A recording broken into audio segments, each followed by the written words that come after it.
Greetings, this is Obi-Wan Kenobi, and I have drifted into the underworld. The Star Wars underworld. I have a bad feeling about this. Here we go. We must go to the lower levels. The underworld. You've taken your first step into a larger world. You're after something. Ben. Since I've started the underworld, I've met so many great friends. Chris. I grew up in the 1990s, and mall packaging is nostalgic for me. Dominic. What I love most about Star Wars is that it's fun and it's all-round good times. So, this is where the fun begins. May the Force be with us. This thing really moves! Whoa! I like this! I can't believe you came all this way to see me.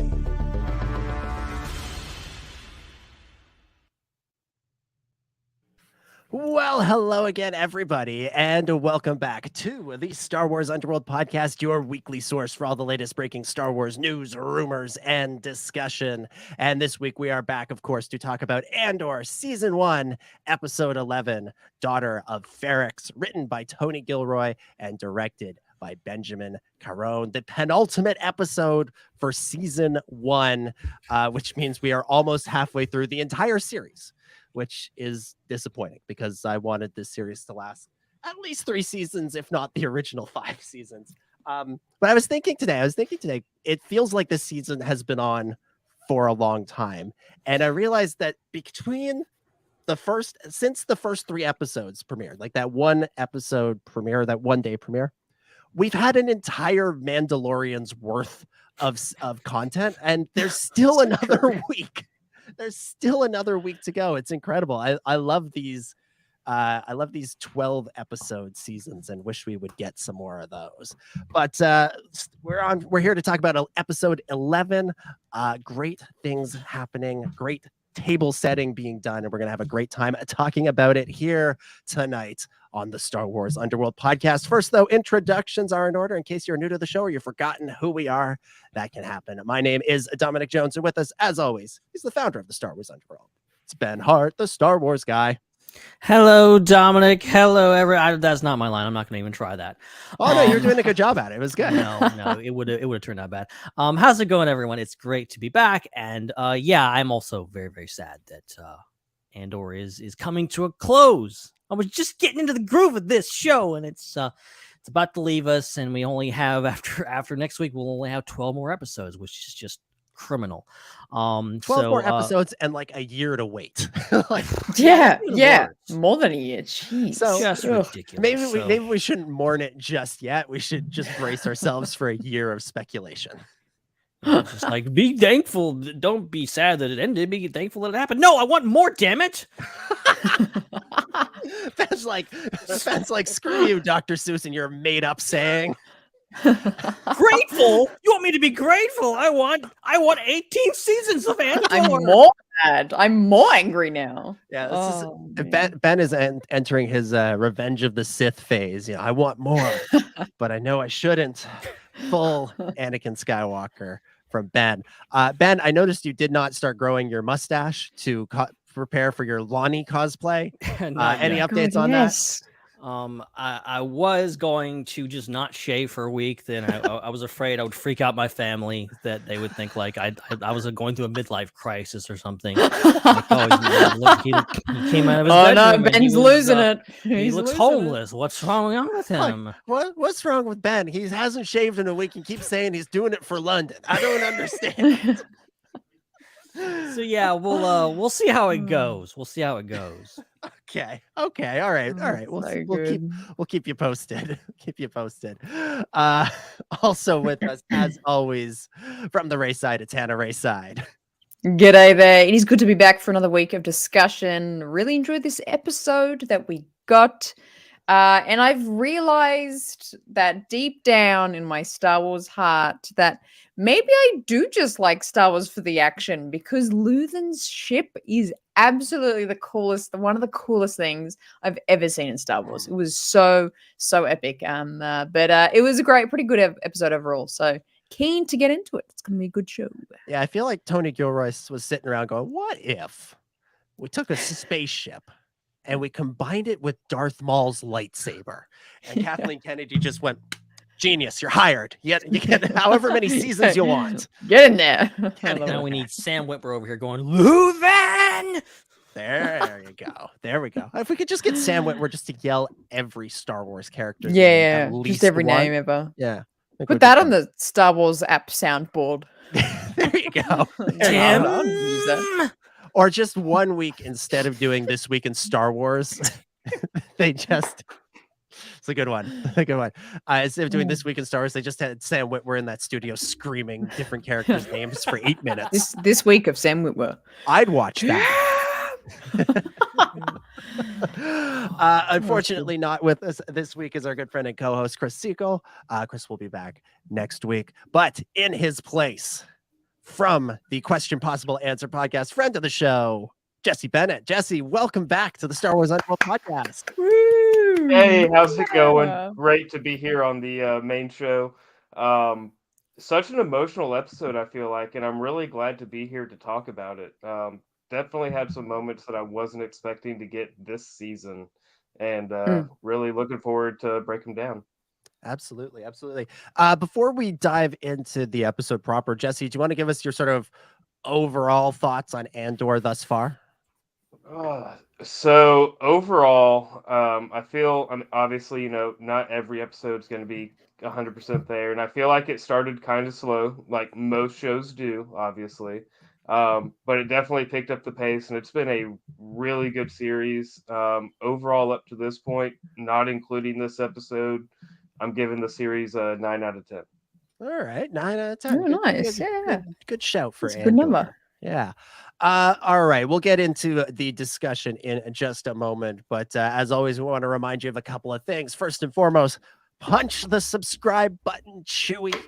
Whether that's on YouTube, Spotify, Apple Podcasts, whatever it is, punch the subscribe button. Never miss an episode. If you're listening live, you can super chat with us. That's a great way to financially support the show. Throw those in the chat, and we will get to them towards the end of the discussion. So we'll sort of build up a little collection of them, and then get them all done at the end.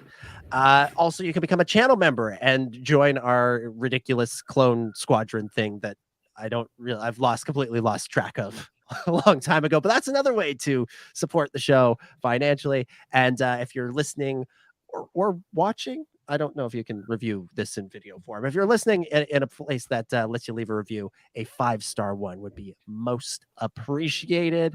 And of course, if you want to continue the conversation outside the show, the Star Wars Underworld Network Discord is the place to do it. You just have to ask Ben Hart for the key to enter, or you can check the description on your podcast or your video. Yeah, Ben's got the key to Gotham City. Yeah, and it's completely free. You don't have to pay for a check mark, and it's unlikely to implode in the next 2 to 3 weeks in time.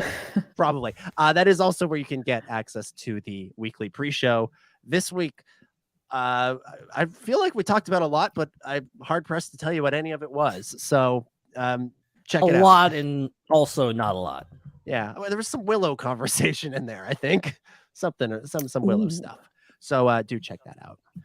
And one more thing, just as it relates to next week's show, we know it's a holiday down there in the good old US of A, specifically on Thursday, I believe.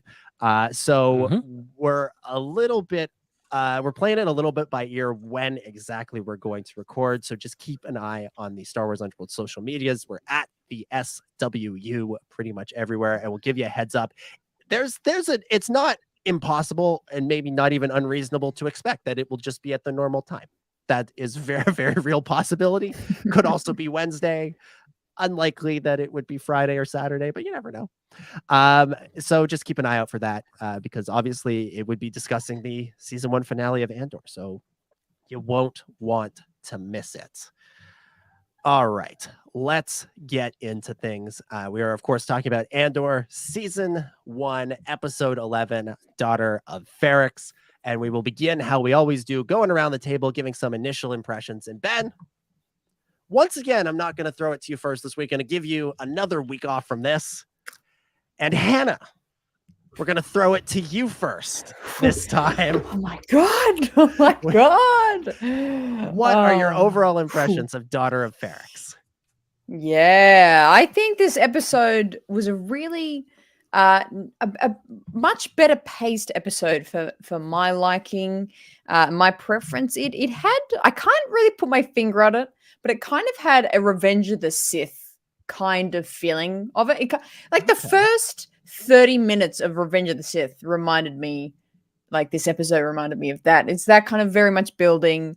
A lot of moments happened, but obviously it's the penultimate episode. It's we haven't seen all that like big release where we're getting supposedly next episode, but this episode I think built that quite nicely. I think there's a lot of emotion, obviously with Marva passing. I thought I was actually quite kind of hoping to see a little bit more of her. Maybe she helped Bix escape or something like that. But I think that's why it's just a sad. It's like, oh, hang on, whoa, she's dead now. She died now. So that was quite a sad scene, and I think adds some more complexity to Cassian's character and Cassian's journey. But overall, good building. And I think, last week I complained on the show that we don't know anything about Andor Krieger, and we keep talking about Andor Krieger, but we've got no explanation of what's happening. We got a bit more this week. A lot more people are talking about it, and it seems as though my assumption is that the big, time, the ISB kind of meeting Andor, and Andor, is that his name? Yeah. I feel like that's going to happen next episode. But so everyone's talking about him, but I still am like, why has this only like come up now? I feel like we should have been talking about this since episode 1, but no, it's good. It was a really good episode. I think nice build up. I think I wanted just a little bit more of something with it, maybe just a little bit more. We went a bit further in time, perhaps covered a little bit more ground, but it was a really interesting episode. Yeah, I enjoyed it overall. Yeah, Anto Krieger, judging by the hologram, seems to be based on every video game character ever. Right? How does he look like every man I've ever seen in my life? Like, it's just like, why are you a generic? Wow, male? Hannah. Wow. Yeah, I looked at him. I'm like, he looks like the guy who you run into at the beginning of a video game. That's like, you'll never make it out there in the real world. And I'm like, yeah. I won't be risk sad it all. Yeah, but he's certainly going to risk it all, and he's probably going to lose it. The question is whether it's. I'm sure if the name hadn't already been taken, they would have named him "I'm Gonna Die." I'm gonna die. Oh my god! Yes, yes. Yeah, absolutely. Yeah, we'll definitely get into a lot of what you talked about there, Hannah. But Jesse, over to you. Your thoughts overall on this episode. So I feel like this episode was much needed after just the whole previous arc. It was a bit of a wind down and still a bit of a build up all at the same time. Winding down from what's happened and building up to next week. I feel like we got a lot of small little nods, maybe even a little nod to an inside joke between us at the very beginning of the episode. At least I felt like. A little bit of an "I can't hear you" situation. Yeah. Nice. Maybe there was towards the end, I kind of thought of a Spaceballs reference as well.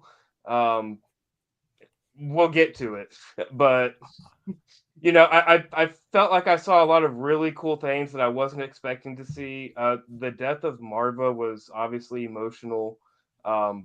I wasn't expecting for that to happen until next season, honestly, because I thought we were going to have one more crucial conversation between Cassian and Marva. But again, we'll get into it. But yeah, overall, I really enjoyed this episode and what it's setting up. I'm really curious what the Spaceballs reference is because I completely missed it. I'm trying to think, was Pizza the Hut in the episode? Did something that come up there somewhere? You idiot! You captured the stunt doubles.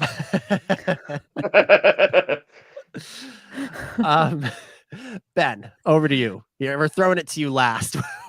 What's your what are your initial impressions of episode 11? Are you sure? Is it my turn to speak now? Is it? Yeah. It is. Oh, sorry. Okay, all right.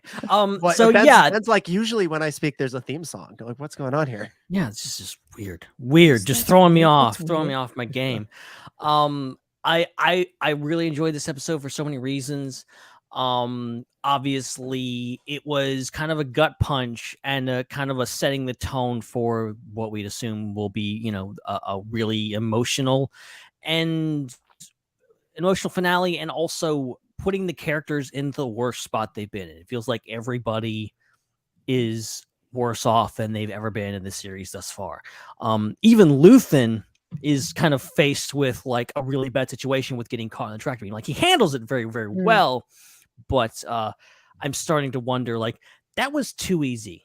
That was way too easy. And now they've seen his ship. What's that going to entail? Could that potentially come back to haunt him? Luthen's the only one that's kind of doing all right in this episode. Everyone else, Cassian obviously goes through a lot. Whoever the makeup artists for this show are just doing excellent jobs, giving two beautiful women in this, just making them look awful, making them look so drained, and just and like how things, and also credit to her acting too, just it's looking so out of it, and you feel for them. And then you have Mon Mothma too, who's just like, you can see that this is wearing on her, this whole situation. It's really bad, and we're setting up for what are these characters going to do? They're all faced with a really pivotal moment in their lives, and how is it all going to shake out?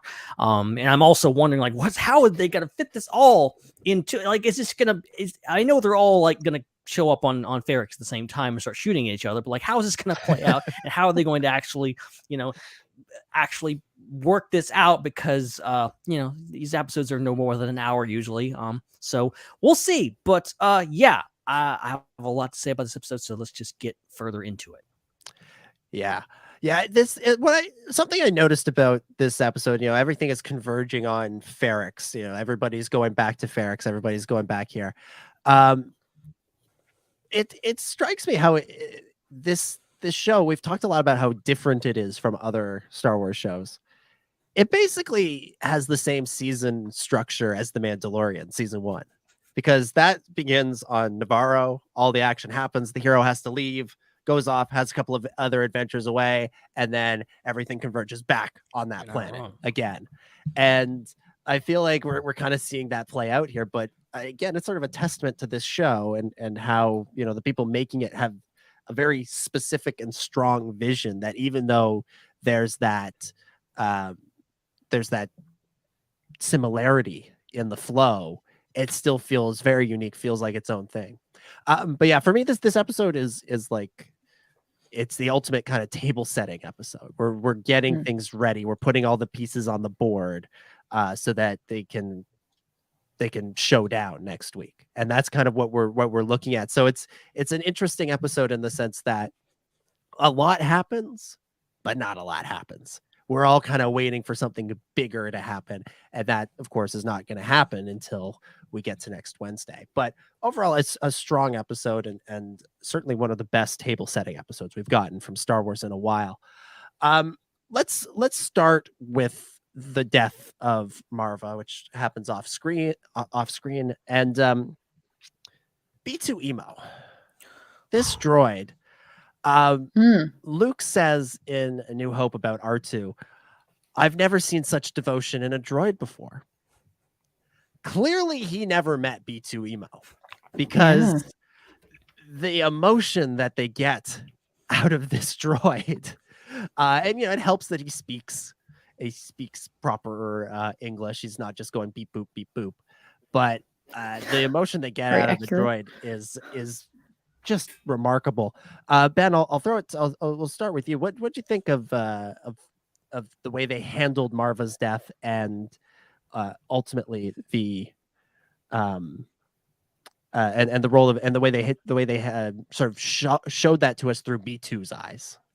Yeah, and it kind of got me thinking today about how, I know Andor is not everyone's cup of tea, and I've heard varying opinions, and even had some opinions of myself, and had some thoughts about, what kind of show is Andor? How is Tony Gilroy approaching this different from other filmmakers that have been in Star Wars in the past? And also the kind of the lowball criticisms that you can throw at this of like, oh, it's kind of Jason Bourne with a Star Wars skin. It's kind of made by someone who isn't super into Star Wars, and it's not Star Warsy enough. It doesn't have enough Star Wars aliens. It's all this. It's kind of, it's very down to earth, grounded, more earthly Star Wars, if you could put it that way. And you could almost go, well, does Tony Gilroy actually understand Star Wars well enough? Is he doing a good enough job with this, making Star Wars enough? We know it's really good writing wise, acting wise, all this stuff. This episode proved that I think Tony Gilroy gets Star Wars in a meaningful way. And I think one of those ways is through droids. Something that, obviously we have mouse droids, stuff like this, but like B2 Emo could have been a one-note character. He could have easily been destroyed in the first 3 episodes and we never heard from him again. But this whole arc, I love going back to an earlier episode where Cassian is talking to him and he's like, oh, what do we need more than the 3 of us? He sees him as one of the family. Cassian sees him as one of the family. Obviously been there since he was a kid. This whole idea of droids are treated as another person. It's not looked down upon. The bad guys are the ones that treat droids like crap. It's the good guys. If you're a good guy in Star Wars, you see droids as just someone else. And I love this because it has the mourning period for a character seen through the eyes of a droid. And all this emotion is bottled up, and B2 you feel so sorry for. And then also all the characters around him, Brasso, the daughters of Ferrix, all of them not coming in going like, oh, this is droid. Who's going to take this droid home because his master died? It's, we need you. We need you. And Brasso not going over to the house at night. It's not like he's going to feed the family cat because, it's like he's going to console a grieving friend. That's how he treats B2 Emo. And that's so powerful and so thing. And just makes it all more just powerful that you have this character that we're seeing all this through. And, it's heartbreaking, obviously, but makes B2 Emo such a compelling character and makes you makes Tony Gilroy look really good at that. He gets Star Wars. He gets this, that droids have always been an intricate part of Star Wars storytelling and are treated a certain way. And, he gets that. And that's why Andor, I think, is not just a good story. It's good Star Wars. Mm-hmm. Yeah. And, we should all be so lucky as to have a friend like Brasso. That guy, what a legend! Right? Like, yeah, we've never seen him do a bad thing. In the first episode, he's willing to cover for Cassian. Later, he steps in the way of the stormtroopers that are chasing Bix. He does the kind of "whoa, I'm just kind of standing here" thing, and then he's going to visit Marva when she's sick. And then consoling B2. What a legend that guy is. Hannah, what did you make of how they handled the death of Marva in this episode? Yeah, well, I think like what we've all said is that, we were kind of maybe expecting or wanting, Cassie and Marva to maybe have more of a dialogue, or, she, I kind of wanted to see her maybe doing something for the rebellion. They were talking about how she was trying to find this tunnel for the rebels and all that kind of thing. But, I think maybe that's the point. We almost had, did everyone kind of had a feeling she was going to die at some point? Did everyone feel that? Yeah. Oh, yeah. Yeah, right? So it's like, I think she was always going to die. She was always going to be one of the characters that died. But I felt like they've purposely done it, maybe feeling a little premature to have more of an impact of being like we weren't done yet. We were still going. We were still building things. We were still making things right here. And she was, such an important part of that. But yeah, it was such an emotional couple of scenes. I found it really interesting how they didn't show Marva alive and then dying. It was quite interesting how it's we came into it as they were packing up the house and all that kind of thing. And I think that was a really good way to do it as well, because it's like it's that show don't tell kind of thing where it's like, we just inferred, we all went, oh, and then I swore, and then I was like, oh god, she died. Oh wow, okay. And you like piece it together, and it was quite a shocking moment. But beautiful couple of scenes.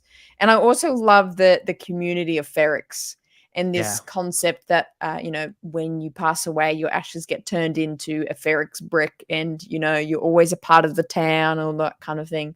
It really shows that the community sense of Ferrix, which I think they're building that notion up to be like as opposed to the Empire. We're going to see how brutal and ruthless the Empire is, because they're just, obviously they're occupying it now as well. But I think maybe in season 2, we're going to still see Ferrix and still see it really ruined and just ravaged by the Empire. And I think we'll always feel that sense of, wish Marva was here she could have pioneered something. Yeah, one of the many sort of tragic elements of Marva's death is, and I've mentioned this in previous weeks. She's the one person on Ferrix who believes in the larger rebellion, that there's something out there, that there's a movement happening, and nobody believes her. They think, it's that meme. That's very nice, Grandma. Let's get you to bed. And really. So is. Literally across the street, there's a rebel agent working in the cafe undercover. Like there's literally, she's so close, both in the sense of like she's right, but also physically, Cinta is just there. She's right there. We see her. I mean, she wants to murder her son, but she's still a rebel. Yeah, well, like we see her. There's that shot through Marva's doorway, and you can see Cinta, cleaning a table just slightly out of focus in the background. It's just another sort of tragic element. And I love the brick thing. Like I that's something we don't always have time for in Star Wars, is to really get to know the cultures of the planets that we go to. We're left to infer a lot from the people that are from there. So to hear about this like very specific tradition, it was a nice touch, from old Tony Gilroy. And it's so realistic, because like you look at this little planet we're on right here, just one planet, how many different cultures and different customs and stuff like that exist on this one teeny tiny planet in the middle of nothingness. You can imagine how many different cultures and planets, and I've loved how they've and Tony Gilroy's actually talked about it on a couple of podcasts I listened to, that like that whole, all of Ferrix's customs and all the things on the wall, the gloves, all of that has a meaning. All of that is like laid out. They did, even though it's not really in the show that much, it's still like they thought about it and put it in there. That's really cool. And they literally built Ferrix. Like they should have left it up. Okay. I would love to visit Ferrix. They built this whole, all these sets out there to be that community. And I think you can feel it in the, just in the scenes. There's something very tactile about it. Yeah. Just speaking on that, just before we move on, I just have to just go over the fact that there was a live band playing for one of the episodes. It was like episode 3. There was a live band as they filmed, and they were playing the theme that was playing in the show. Did you not know this? I didn't know this. What? I missed episode 3. I will find the article or whatever it's in. Episode 3, when it's like it's kind of that rock music. Oh, like the riff. So that's actually there's a live band, like orchestral kind of band, and also drums and everything set up live at the location, playing that as they filmed that. That's fantastic. That's like I'm gonna go back and rewatch episode 3. Yeah, so good. Music. So good. I'll link it somewhere. If Twitter doesn't die, I'll put it on Twitter where they talk about it. That's pretty incredible. Anyway, sorry, moving on. Completely missed that. Yeah, Tony Gilroy. What a producer, as well as what a writer. The guy might know what he's doing here. I just get a bit of an idea. Yeah, an idea. Just a little bit. Yeah, Jesse, what are your thoughts on Marva's death and just sort of seeing the Ferrix community come together? So, first viewing, I had a love-hate relationship with this scene, but as I watched it, my fourth and fifth time, I grew to just love it and got rid of all the hate. I loved it because, how many other Star Wars funerals have we seen that don't end in a bonfire, surrounding the person? So it was great to finally see a different version of, showing memory or love or whatever you want to call it, that you do at a funeral. I thought that was great, and they give you the description of it. Like Ben said earlier, you get to see B2 with all these emotions and everything, and you don't see that in most droids unless it's R2 or K2. And I'm forgetting the one from Solo at this moment. Yeah. Yes, but besides a handful of droids, you don't see that very often. So I thought it was great to see it established here in B2. And I would have loved to have one more conversation between Marva and Cassian, which might have answered a slight problem I'm having with Rogue One now.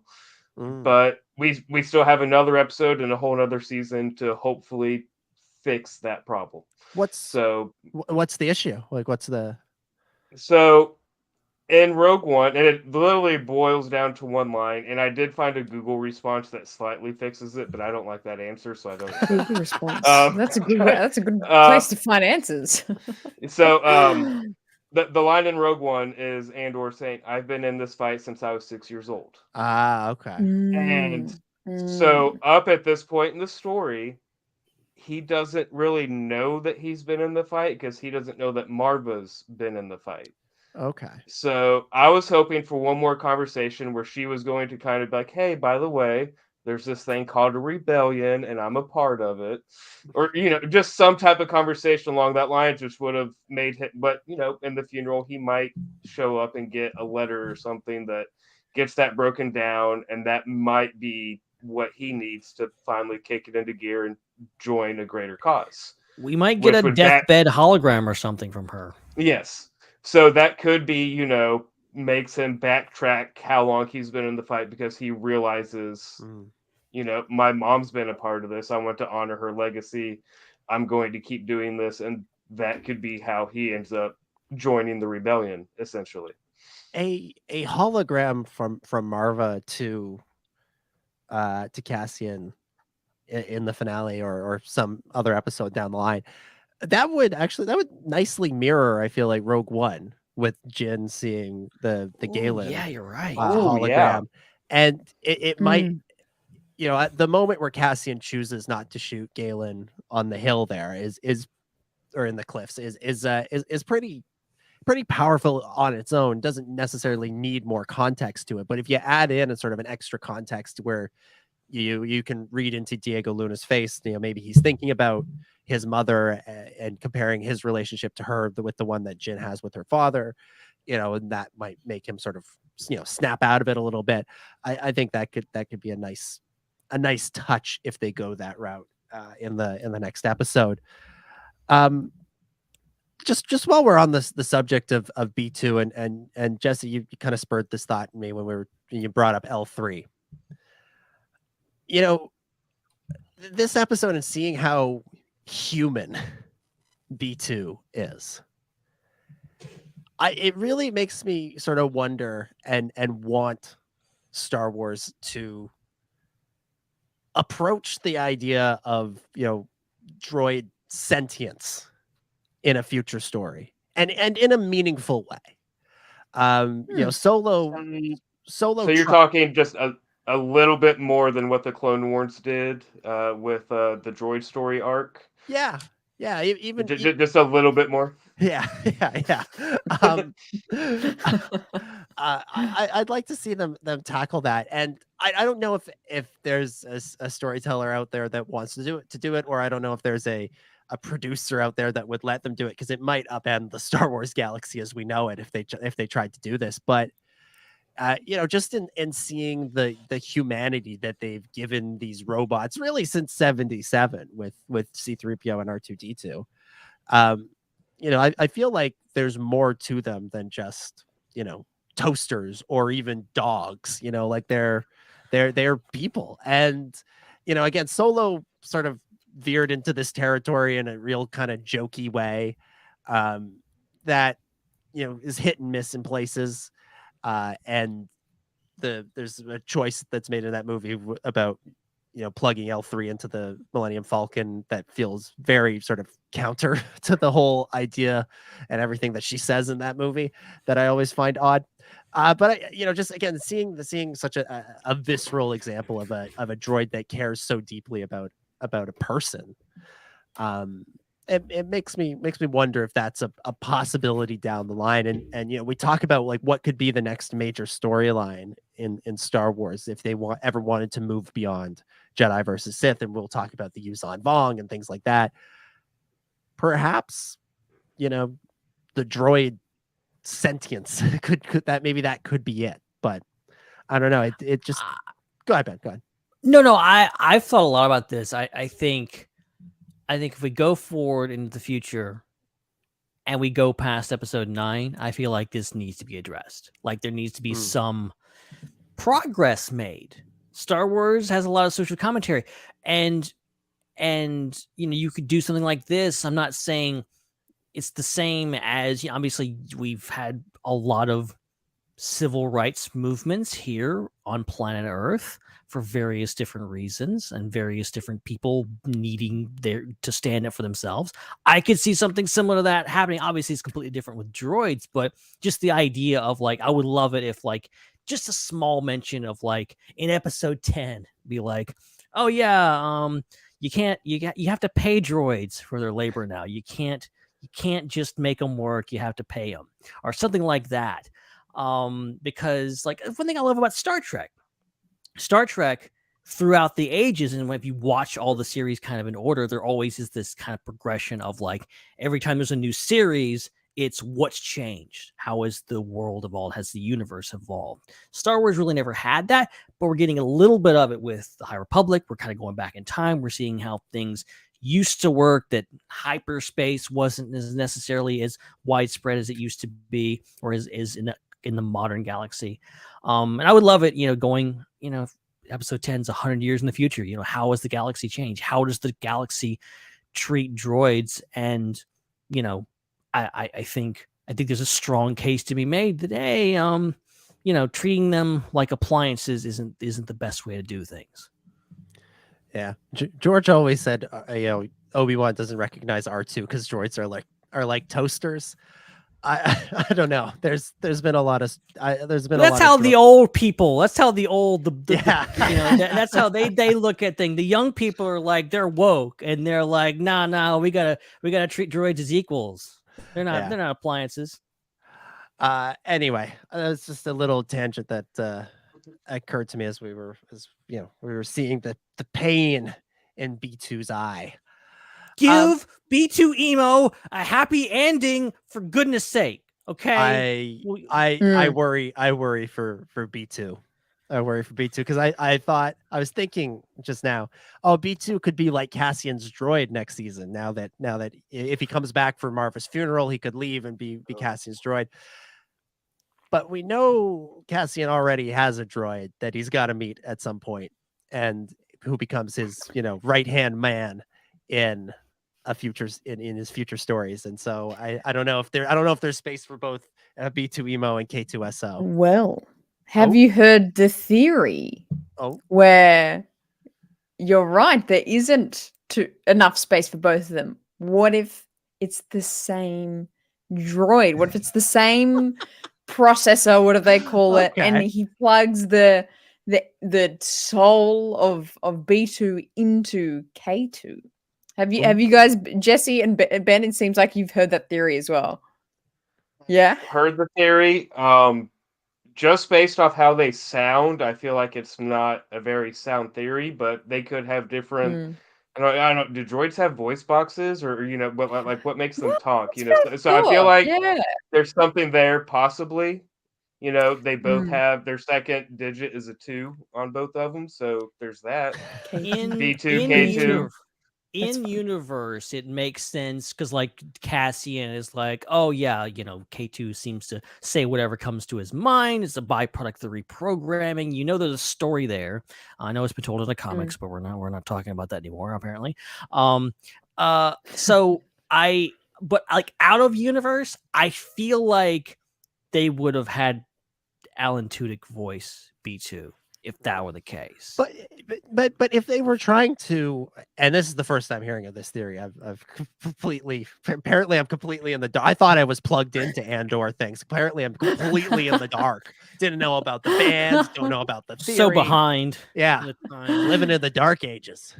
But if they want it to be a surprise, then you don't have Alan do the voice. And the K2 or KX or whatever, the droid that looks like K2 that we saw this season didn't sound like K2. He had like that kind of like deep pitched evil robot voice, that kind of typical thing. Right. And I don't know, maybe you smash together B2's voice with that voice and you get Alan Tudyk doing his thing. I mean, I'm also thinking of it like in terms of like computers and operating systems of like you have a machine and you to get the evil out, you wipe it clean, you wipe the hard drive, but you have to have a new operating system to put on it to make it work. Thinking of the personalities as operating systems, they wipe the old K2 and they put B2, something happens to B2, but he still manages to hold on to his thing in the same way that L3's consciousness kind of holds on and they put it in the Millennium Falcon. Well, the only way they can save B2 is to put him in this droid body to help him survive, and he gets a new personality. Honestly, personality comes with the Windows 11 software update. As far as fan theories go, don't hate that one. Wouldn't mind it if it happened. Wouldn't mind it. Also, if B2 can just live out the rest of his days with Brasso on a peaceful Ferrix, that would also be okay too. Yeah, that'd be all right. They can go to Space Miami and just not get in trouble together and just go hang out there. Let's talk about Cassian. The episode begins with Cassian and Melchi literally hanging off a cliff, and they've been there a while, and you can feel the pain in Melchi's face and his voice. But they eventually get off the cliff. The Empire has bailed on Narkina, and then they wind up captured in a net by two trolls. Andor has been so serious for so long, and I expect next week to be very serious as well. It felt right having a little bit of humor here. And when they got captured in the nets, I laughed out loud. I thought that was the funniest thing they've done on this show. I thought it was. It's a wonder one of them didn't just come up fee fi full fum. It had that vibe to it. Jesse, what did you think of this scene with those two troll-like characters capturing Cassian and Melchi in their nets? So that was the scene that I was talking about, at the top with the "I can't hear you" possible reference, because he was saying, say it again and stuff like that. So around the second time or third viewing, I was like, that reference is perfect for this episode. But overall, I really loved the sequence. I loved the I don't know, for lack of a better term, the Spider-Man nets. Yes. Because the webbing or whatever it was, the little trip mine. I don't know if they're the same species or not. I still never really got a good look at them, but I got some Unkar plot vibes off of them.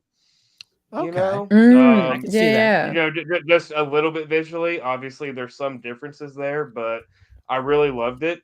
Don't know why they randomly decided to let Melchi and Andor go, because the whole conversation leading up to that, they're talking about, oh, well, if we turn them into them, we'll get 1,000 apiece. And then they just randomly decide to let these guys go. Speaking of can't hear you, I didn't hear a word those guys said. Right? Exactly. But, and then they let Andor and Melchi out, and we don't see what happened to them. We, all the last thing we heard was, better jump sooner rather than later, or something like that. And next scene that we see, they're in the ship and they're flying away. So we really don't know what happened to these guys. So I'm wondering, do they get their ship back? Are they, dry fish on the land at this point? What's going on with these guys? I thought they dropped them off. I thought they all went. got in the ship. I thought they all got in the ship. Okay, yeah. But I got that because I had to figure that out. I was so like, in my mind, I thought they were. In my mind, I was like, "There's no way these guys just threw the keys and said, hey, bring it back with a full tank of gas if you can.'" Because they went from wanting to turn them into the Empire to randomly being like, all right, yeah, we'll let you go.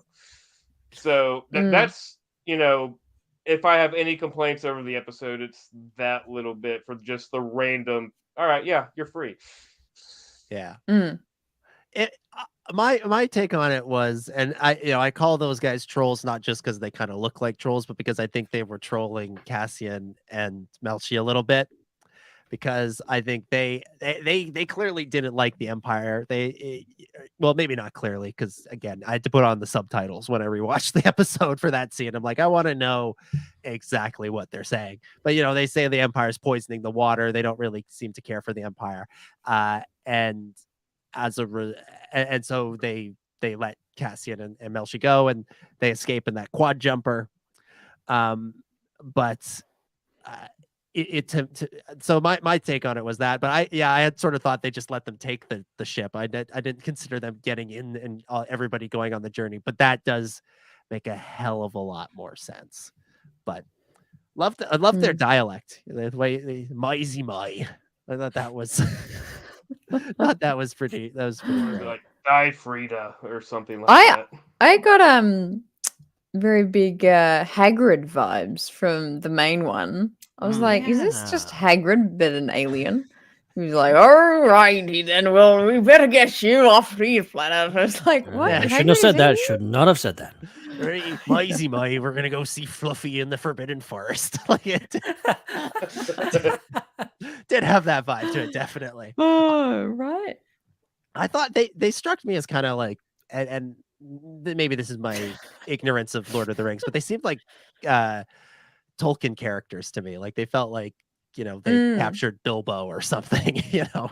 They did feel like they felt like they were from a different show, but I kind of it's funny. It's funny how like this show has been largely devoid of aliens like having speaking roles. I will say there's been a few in the backgrounds, but like mostly speaking roles. And then all of a sudden there's these giant aliens that capture our heroes that are like a big part of a scene. And it's just like, whoa, it's kind of whiplash.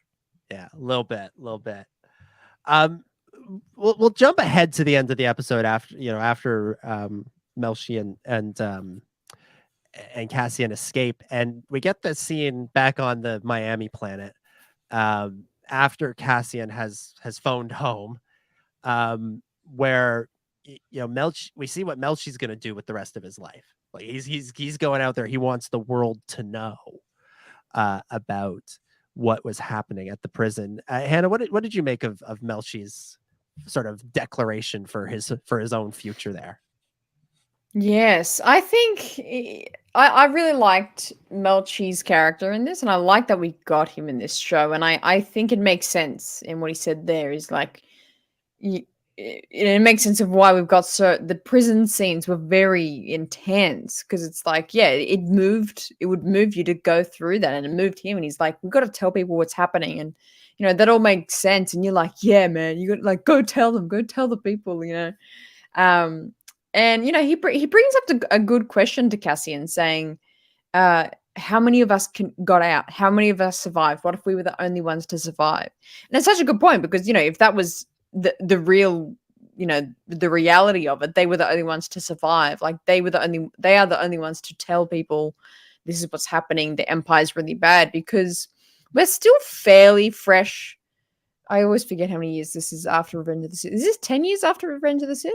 This is 16 years. 16 years. Okay. 20 years between Sith and New Hope. And then 19. Okay. 19, and then I've had that question asked so many times this week, and I can't answer it still. Right. And then this series started 5 years before A New Hope, but this taking place over a year, so we're getting close to 4 years. Yes, We're there we like go. 10 Okay. years after Kenobi, then, or Oh, what are we? Yeah, hang on. Is it 5? We're 5 BBY. Was that at the start? Yeah. That was at the start of the show. But is every year in the Star Wars universe 365 days? So technically, it could be more or less. Who knows? Whoa! And how long was he in prison? Did he do 6 months? We don't know. That's good. Oh my gosh, that's a good point too. What if the entire series is a dream and he's still in prison? He's gonna wake up Oh my back God, on Kenari. I have no idea what my point was now. I have no idea what I was talking about. So Melchi. Yeah, Melchi. Yeah. Okay, we figured that out. Okay, all right. So it makes sense in that they split up and they go, we need to tell people, and we need to go about our way of just working through life and working through what we've experienced and been through. But it's going to be interesting to see. I have a feeling that we might get Melchi back in season 2.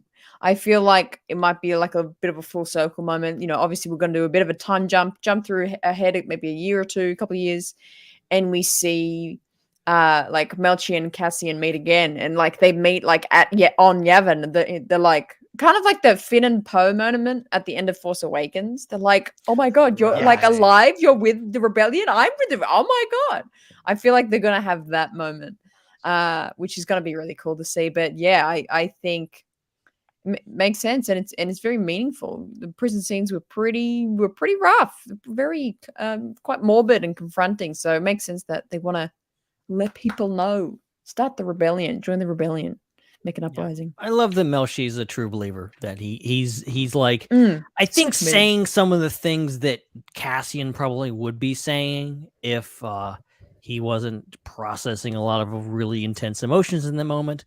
But I love that Melchi's kind of like, these guys are definitely on the same path. I don't think he figures much into the finale right now. So they need to, like, out of universe, they need to put Melchi somewhere. It's like, oh, Melchi's going to go off and things. Because normally speaking, like, don't split up. That's the worst thing you could do in a movie or TV show is split up. Yeah. I feel like if the show was going to be the original 5 seasons, or if they were sticking with that, then we would check in with Melchi for an arc a season, and we'd see him like evolve into becoming who he is. No, next week we're just gonna have Melchi's gonna be on Tatooine in the cantina eating cereal. We're just gonna spend 5 minutes with him. That'll be the post-credit scene. Is everything will have gone to hell. Cyril's life will have been terrible. He'll be banished to Tatooine. He'll go into the cantina. He'll go up to the bar. He'll say to Wooer, he'll be like, "Can I get some cereal?" And they're like, "Weird, but okay, here you go." And he'll be sitting there. Cyril, he's right over there. Yeah, and then someone will walk in and sit down across from it. It'll be Melchi, and Melchi will be like, "I've got an offer for you." End credits. Andor will return in season 2. Anyway, no, I do agree. I feel like we'll pick up with Melchi again next season, and he'll be closer to who he is in Rogue One than he last was when we saw him here. I like his shirt. It's a great shirt. Great vacation shirt. Yeah. Good fashion on Niamos. Jesse, I could see you in that shirt he's wearing. I feel like you would pull off that shirt well. Yeah. I mean, I've realized that I have a problem with getting the right size because, I don't want to break the topic too much. Like the jacket I got at Celebration, I realized is like a size too small now. I was with you when you bought that. That was very intense. Are you talking about the one at Galaxy's Edge you bought? Yeah, I'm wearing it right now. It's a little small though. Well, we'll get you one of these that fits, and at next Celebration you'll have the perfect. You'll be in cosplay as Melchi. Ben will be Lonnie, and we'll just slowly build out our Andor cosplays. So Ben and I I'll have just- to die within the next 5 years. Yes. And I just won't recover from the jet lag, and I'll be Bix in that scene. That one scene. I'll just be Bix. You just wander off the planet. It's like, oh, look, she's Method. Oh, look at that Bix cosplay. Wow. So good. Yeah. Love it. Yeah, there was something else I wanted to say, but I've forgotten what it was. So, oh, right. We do get a brief moment where Cassian accidentally opens Nemec's manifesto, and you find out he recorded the audiobook. He had time to do that, which was pretty great. Right? But I love these all these characters that Cassian keeps meeting is with Nemec and Vel and now Melshi and Kino Lloyd to an extent, and even Skier and the rest of the Eldani crew to an extent. Like we're really seeing how each of these people are kind of molding him into who he becomes in Rogue One. And everybody gets to the point where they're ready to rebel at a different point. And I still feel like Cassian, for as much as he's been through and as much as we've seen flashes of the guy in Rogue One, is still a little ways away from that. But I love that we got to see that moment for Melshi, where he got his taste of rebellion, escaping on Narkina 5, and now he's not just going to go lay low and live a boring life. He's going to let the galaxy know and stay in the fight. I have a note. I have another note. Okay. You mentioned before this is not your fault, Dom, because this brings up my point of we're not making more variety of Star Wars naming. You mentioned the character Skier, meaning the character Skeen. Oh. You've mixed Skier is the High Republic Jedi. Oh, That is a Trandoshan. And Skeen is the dude. But it's like really one letter. We only changed it one letter. Like, come on. Fake fan. Well, it's one of my favorites of those who just reminded me of that is that in 2014 we got Star Wars Rebels with Sabine Wren. And then in 2015 we got The Force Awakens with Kylo Ren, spelled differently but pronounced the same. So yeah, Star Wars has this problem. Also, Sabine and Satine, two Mandalorian characters. Okay, but that's kind of allowed. They're sisters, aren't they? Or no? I'm sorry. They're not. They're not related. Yeah, I'm sorry. Wow, It's you a just random broke my craze. brain Get your Too many Mandalorian names, houses together. Too many Jeez, man. Mandalorians. I'm sorry. I should know. I've got a Mandalorian tattoo. Well, Jesse, you and I are clearly fake fans with our Star Wars tattoos. Fake fans. For Don't shame. know what we're talking about. We're getting the family trees on Yeah. Mandalore and the names of rebel fighters and High Republic Jedi confused. I'll just show myself out. For everybody listening, Jesse just switched off his camera for a second there. Good stuff. Good stuff. All right, let's go to Coruscant. Let's make the journey to Coruscant and get a very interesting scene between Vel and Clea in the shop. And I feel like this episode is kind of a testament to Clea because she seems to be the only one in this entire rebellion that has her shit together. She basically is the only one. Like everybody else is falling apart, and she's like, I have got so many plates spinning, you don't even understand. Hannah, I'll throw it to you. What did you think of this conversation between these two? I am incredibly suspicious of Clea. I'm like completely sus that she is not I believe she's involved in the rebellion, but I feel like it's for the wrong reasons and it's just weird. I'm getting weird vibes. But yeah, interesting conversation. And I love it's very Andor. This happened once every episode, like two characters will kind of face each other on a one-on-one conversation with very slightly differing perspectives, but like is like confronting the other about it. So it was just like one of those conversations here with Vel in Claire. But yeah, what I just came away from that conversation being like, ooh, do not trust her. Claire has some weird vibes to me. Okay, so maybe she's the spy. We met the ISB spy last week with Lonnie. Ah, yes. And Yes. Claire There you is go. the Yeah. spy within Luthen's operation. That would be like that. I mean, if you were the Empire and you needed a spy somewhere, that'd be a pretty good place to put one. Sure. It is interesting. I think this conversation, for as much as it tells us a lot about Clea and Vel, we see their sort of competing, sort of mental states. I think for how they should, how the rebellion should be. I feel like it also tells us a lot about Luthen and how all of this stuff is just held together by thread. And at any moment, this shop is supposed to be sort of this, sanctuary, where people can, where they can plan their operations and everything. But, they have all these agents out in the field, and ideally you don't want too many of them showing up at the shop. And yet there's Vel banging on the front door, basically saying like, hey, let me in. Like, we got it. Like, let me do something. Let me help. Let's deal with this. And again, Clea, with her calm, cool, collected self, whether that's a true act or a cover up, we'll find out. Is the one and only one to keep it together, keeping it all together. She's the only one seemingly thinking rationally, which may well be a sign that she's not. These are the suspicions.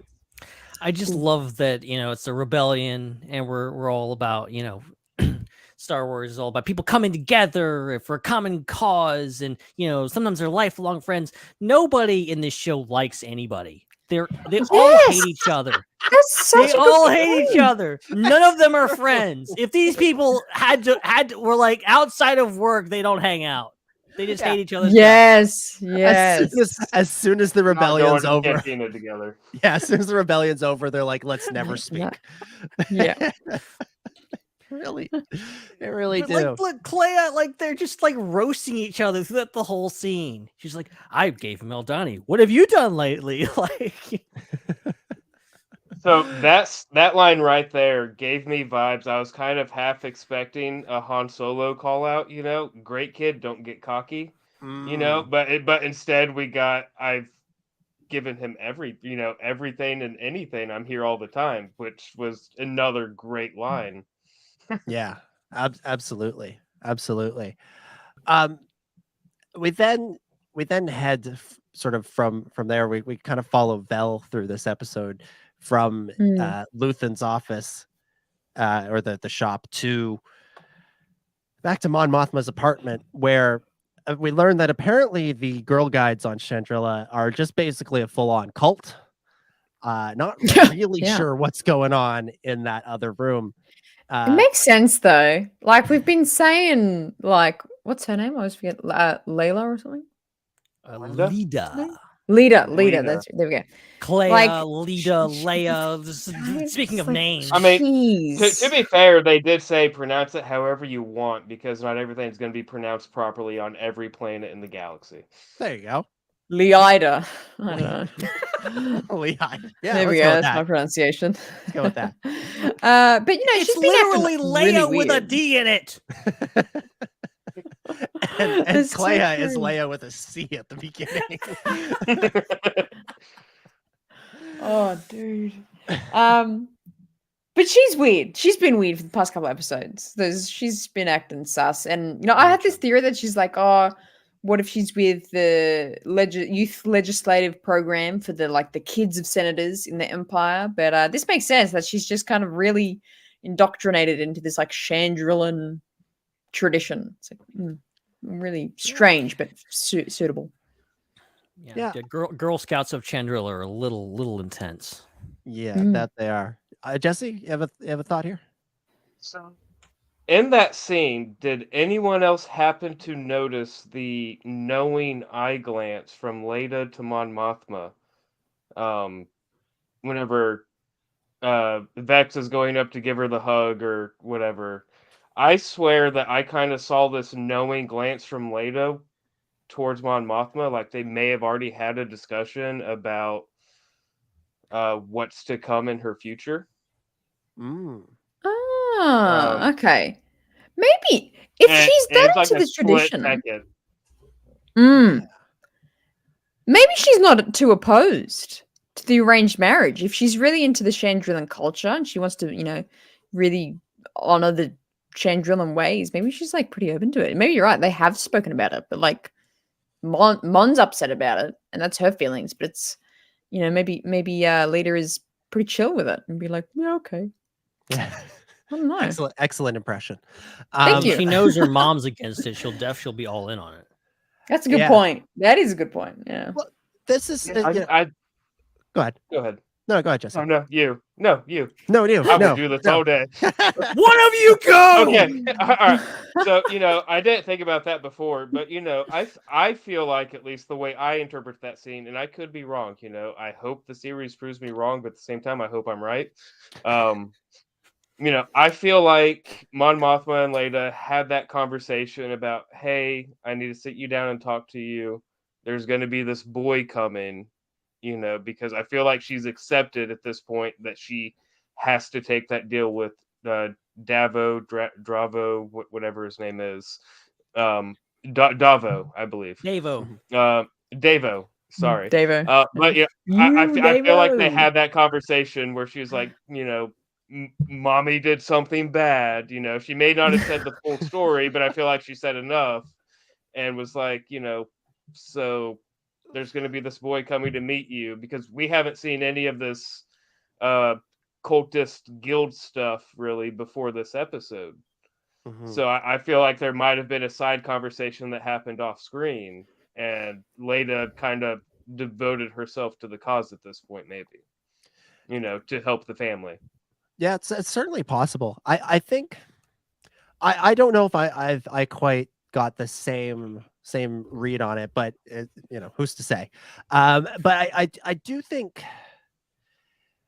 clearly Mon Mothma doesn't want to do an arranged marriage between Leia and Davo Jr.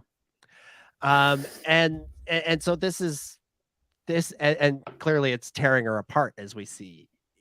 We see from her just general state of being in this episode.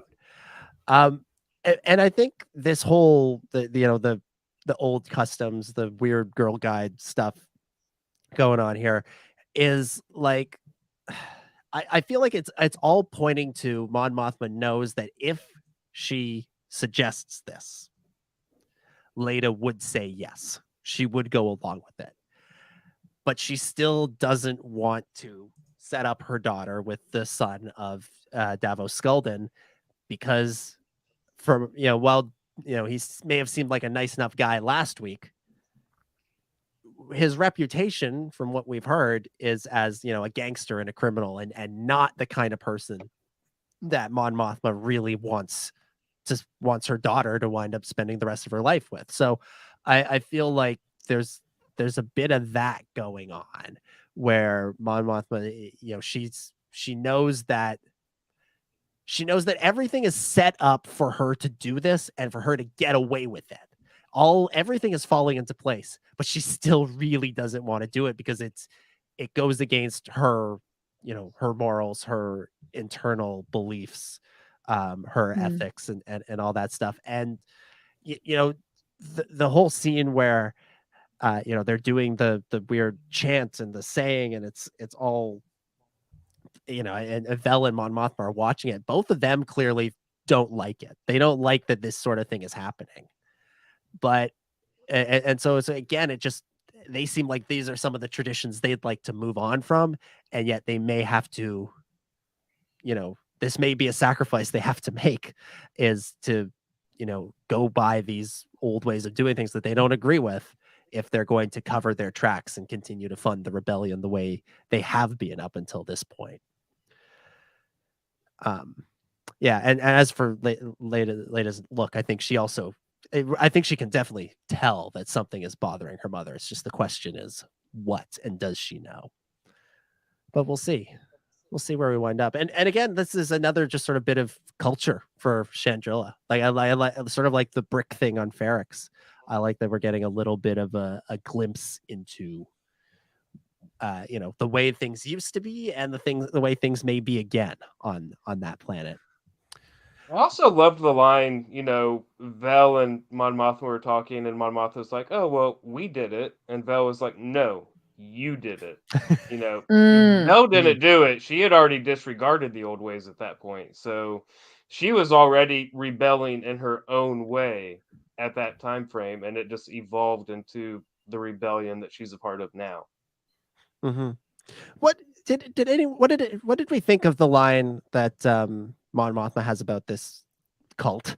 That the old traditions are stronger on Coruscant amongst the Chandrillan community on Coruscant than they are actually on Chandrilla. Did anyone that stand out to anyone? I didn't catch that. Honestly. No. Yeah, that's interesting though. Yeah. Yeah, thought it was strange. Maybe it's just a matter of when you're away from home, you want to hold on to whatever you can. But what the scene between Mon Mothma and Vel and Ben? I'll throw this to you. What'd you make of that scene? What do you think? What do you think they're gonna do? Is there another way out for Mon Mothma on this, or is she stuck? I mean, she makes a pretty strong case for being absolutely desperate and stuck in this situation. And, it doesn't seem to be any way out, but I'm assuming that, next episode, something will come up. Or, that's the thing is like, what has Mon Mothma's arc been this whole season? What's the culmination that's going to be? Is it going to be her understanding and giving in to, her, all the stuff that she's been trying to hold out against? Is this her learning that she, as much as she hates it, is kind of like Luthen? She has to give up and, swallow her pride and get past this stuff and give in and sacrifice her whole life for the rebellion? Or is this her proving that she's better than Luthen, that she can balance these things? You continue to balance it. If so, how? I don't know what the show is trying to tell us with this. Honestly, I think it could go either way in regards to, I could see a solution presenting himself right off the bat in the next episode, or, could just be a big cliffhanger where it's good old Davo Jr. walks into the house and they go on a date, and that's the end of the season. And we don't pick up till next season what actually happens, and how does Mon Mothma deal with this? Well, we'll pick up next season in the second arc, and they'll already be married or something. They'll just be like, time jumps, skip. We gotta get to it. Married. There you go. One thing I would like to see with this relationship of Luthen and Mon is, I have a feeling that by the end, I don't think by next episode, I think maybe by the end of the Andor, I think by the end of next season, Luthen's actually going to die. And he's going to get killed, probably by Empire, probably by ISB. And that's going to affect Mon. Even though they kind of disagree with things, that's going to affect Mon quite a lot. And she's going to have to realize, I have to give up this double life now. Like, Luthen's gone. He was kind of taking care of that back end, mission stuff. But no one's going to step up. I have to step into that now. And then that's maybe the moment where she goes fully into that rebellion leader mode. Because, we see her quite in charge and involved in Rogue One. Mm-hmm. And, just as much as, Bail gets involved and Leia gets involved, Mon is there quite early on. And we don't see Luthen in Rogue One. Not to say he's not alive, but, I feel like that's maybe the trajectory. I always struggle with that word, with where we're going. Yeah. After his speech last week, I feel like that guy has less than 12 episodes left in him. I don't know.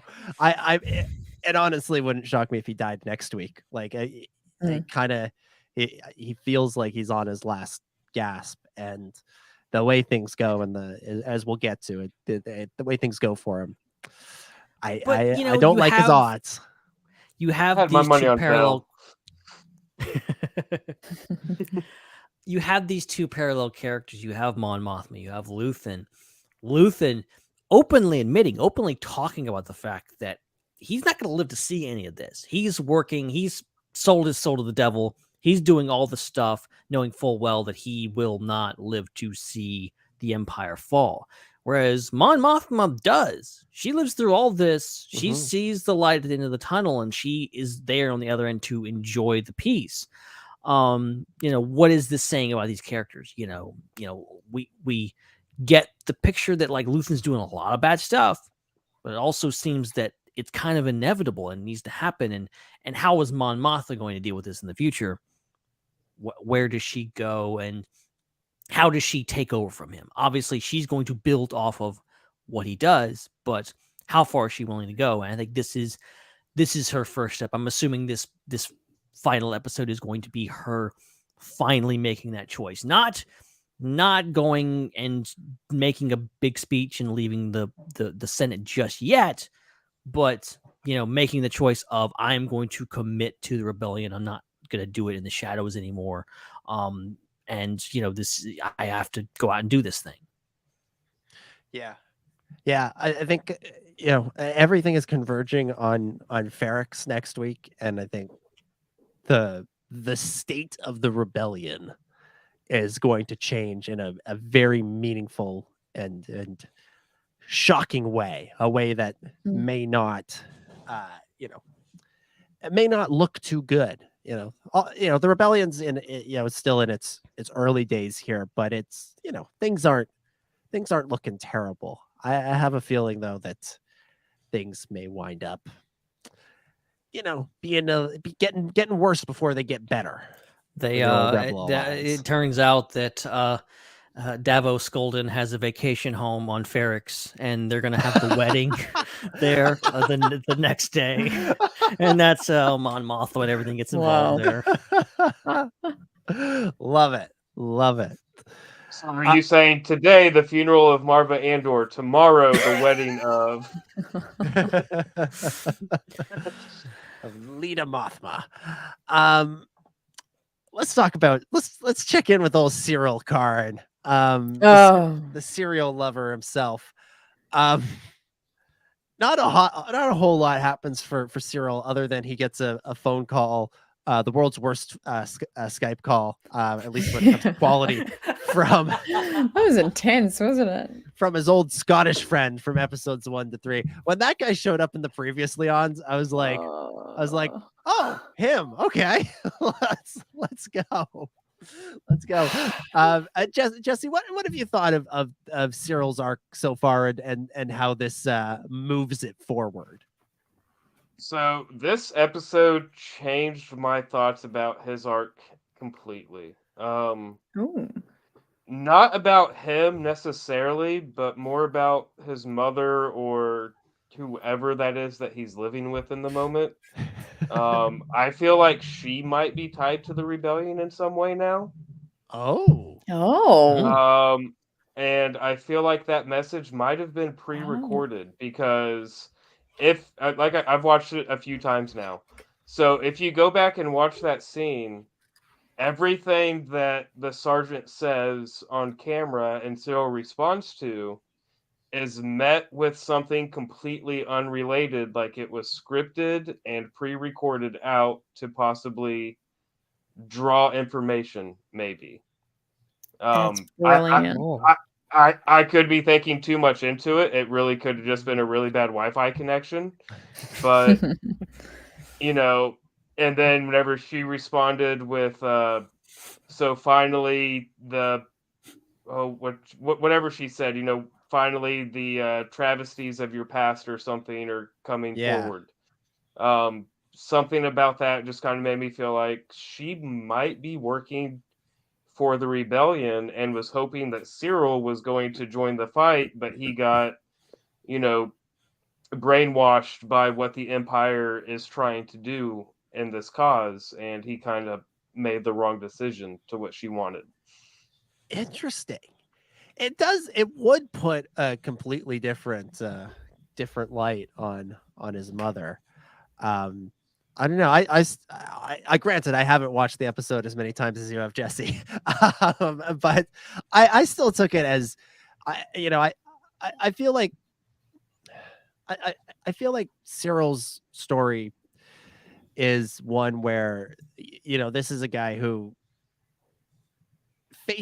puts immense pressure on himself because he feels he has to live up to his mother's outrageous expectations, even without the help of Uncle Harlow. And don't mention him. Yeah, don't mention Uncle Harlow. Still no Uncle Harlow. Uncle Harlow. Uncle Luthen Harlow. Okay, Jesse. There's a theory. And so I feel like this is a situation where maybe there isn't a Rebel Alliance connection, or there isn't a Star Wars-ism to it. It's just somebody whose parents put too much pressure on him, and he kind of folds under the pressure. That said, it would be a fun twist if it all turned out to be something different. But the line, the mystery of your former triumphs have been vanquished. Yes. What a line. What a line, and what a cruel thing to say. His mother clearly has very low opinion of him. I don't know, Ben. What did you think of this sequence? Yeah, I loved the return of Mosk. I can't forget his first name, but just I love that he came back around. And I love watching. I always watch the preview, the recap at the beginning. Mm-hmm. I'm always curious to see, like, okay, what's going on here? What are they going to try and remind me of? Yeah, that they're going to feature in this episode. And this one was long. This was like 3 minutes of recap. So long. And they didn't use the line. Yeah, how can you do a recap that long and not have Luthen say, "Don't you want to give it all for something real?" But and then they have good old Linus Mosk going like, "We have to get out of here. We have to get We have to get out of here." Oh my gosh. Scottish Ben is the only thing more terrifying than British Ben. We have to get out of here. So I love that. I love bringing him back, and just the sheer, everybody's been there on a Skype call or a freaking Zoom call of just like saying, I love it. The line is, he's there. He's on Ferrix. No, I'm on Morlano 1. I'm like, no, that's not the question. So good. But I hope they meet up. I hope we get some Linus Mosk and some Cyril Karn action in the next episode. Like they team up to screw everything up. I want the Linus again. I want the Linus Mosk redemption arc. I want to see him fighting for the rebellion.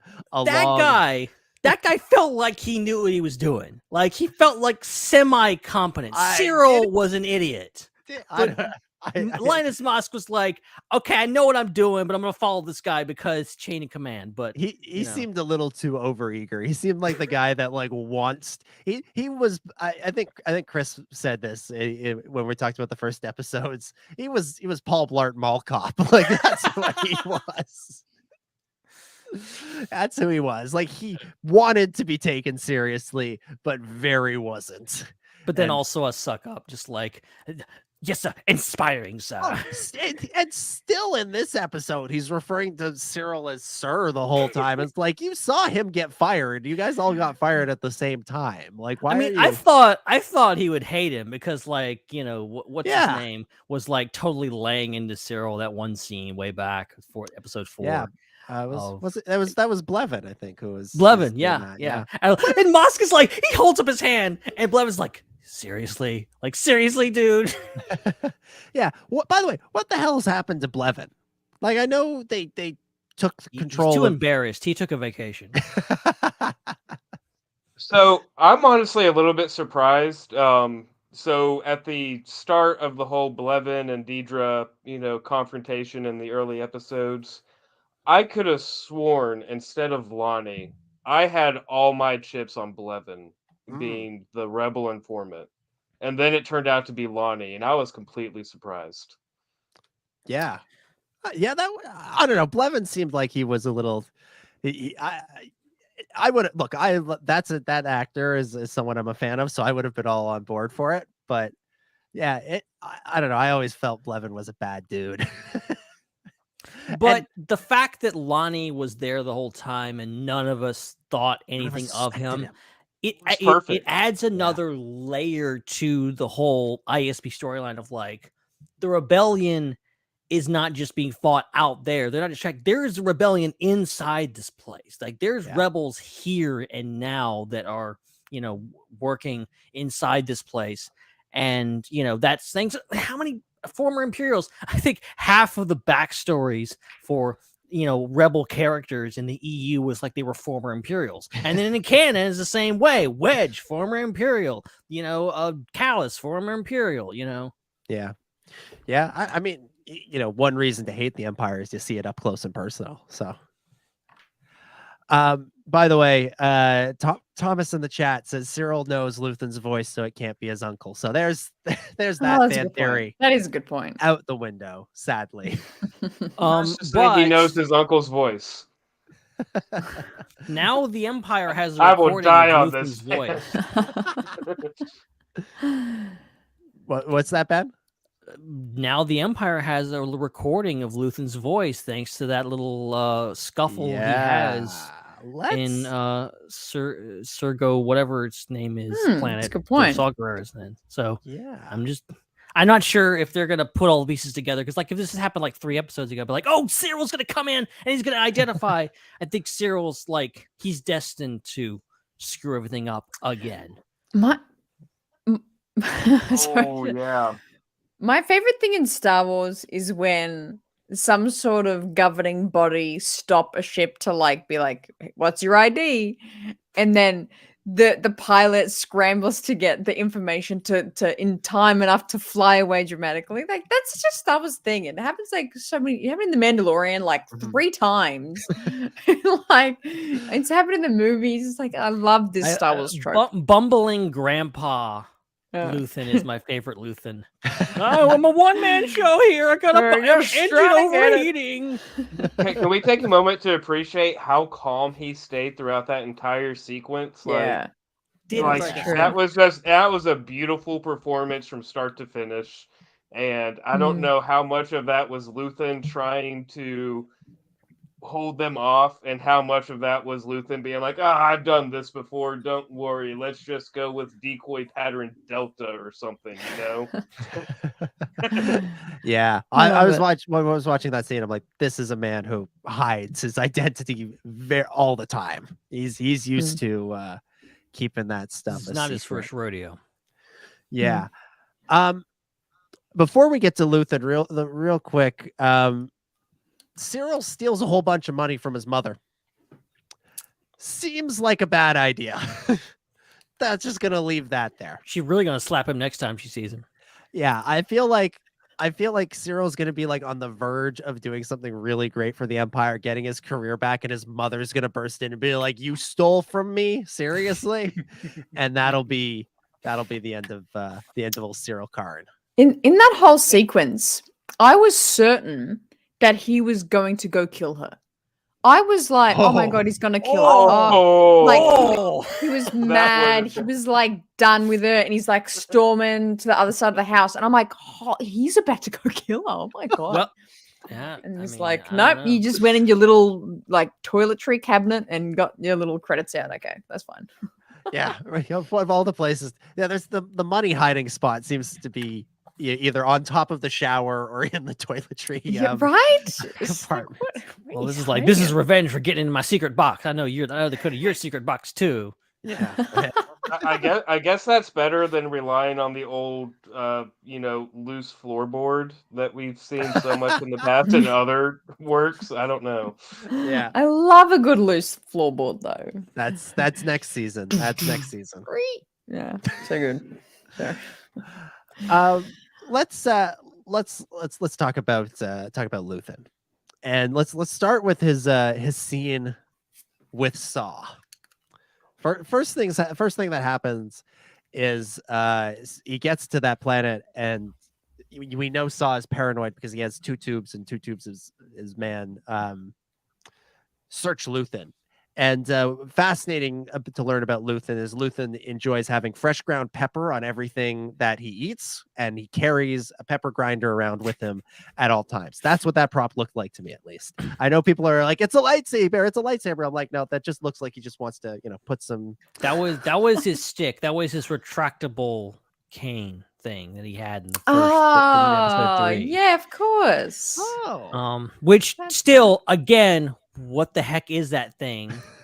Is like it's like a walking stick, like a fancy walking stick that can just retract. Was just like, I don't know, weird.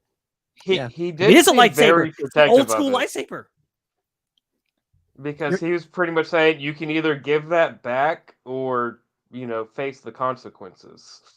Yeah, that was his line. He's like, you can search me, but if you question what this thing is, then we've gone too far. And he walks around Ferrix with it and never uses it. Yeah, never needs it. Never needs it. He's good. Jesse, what did you think of the exchange between Saw and Luthen? What'd you make of these two and their showdown?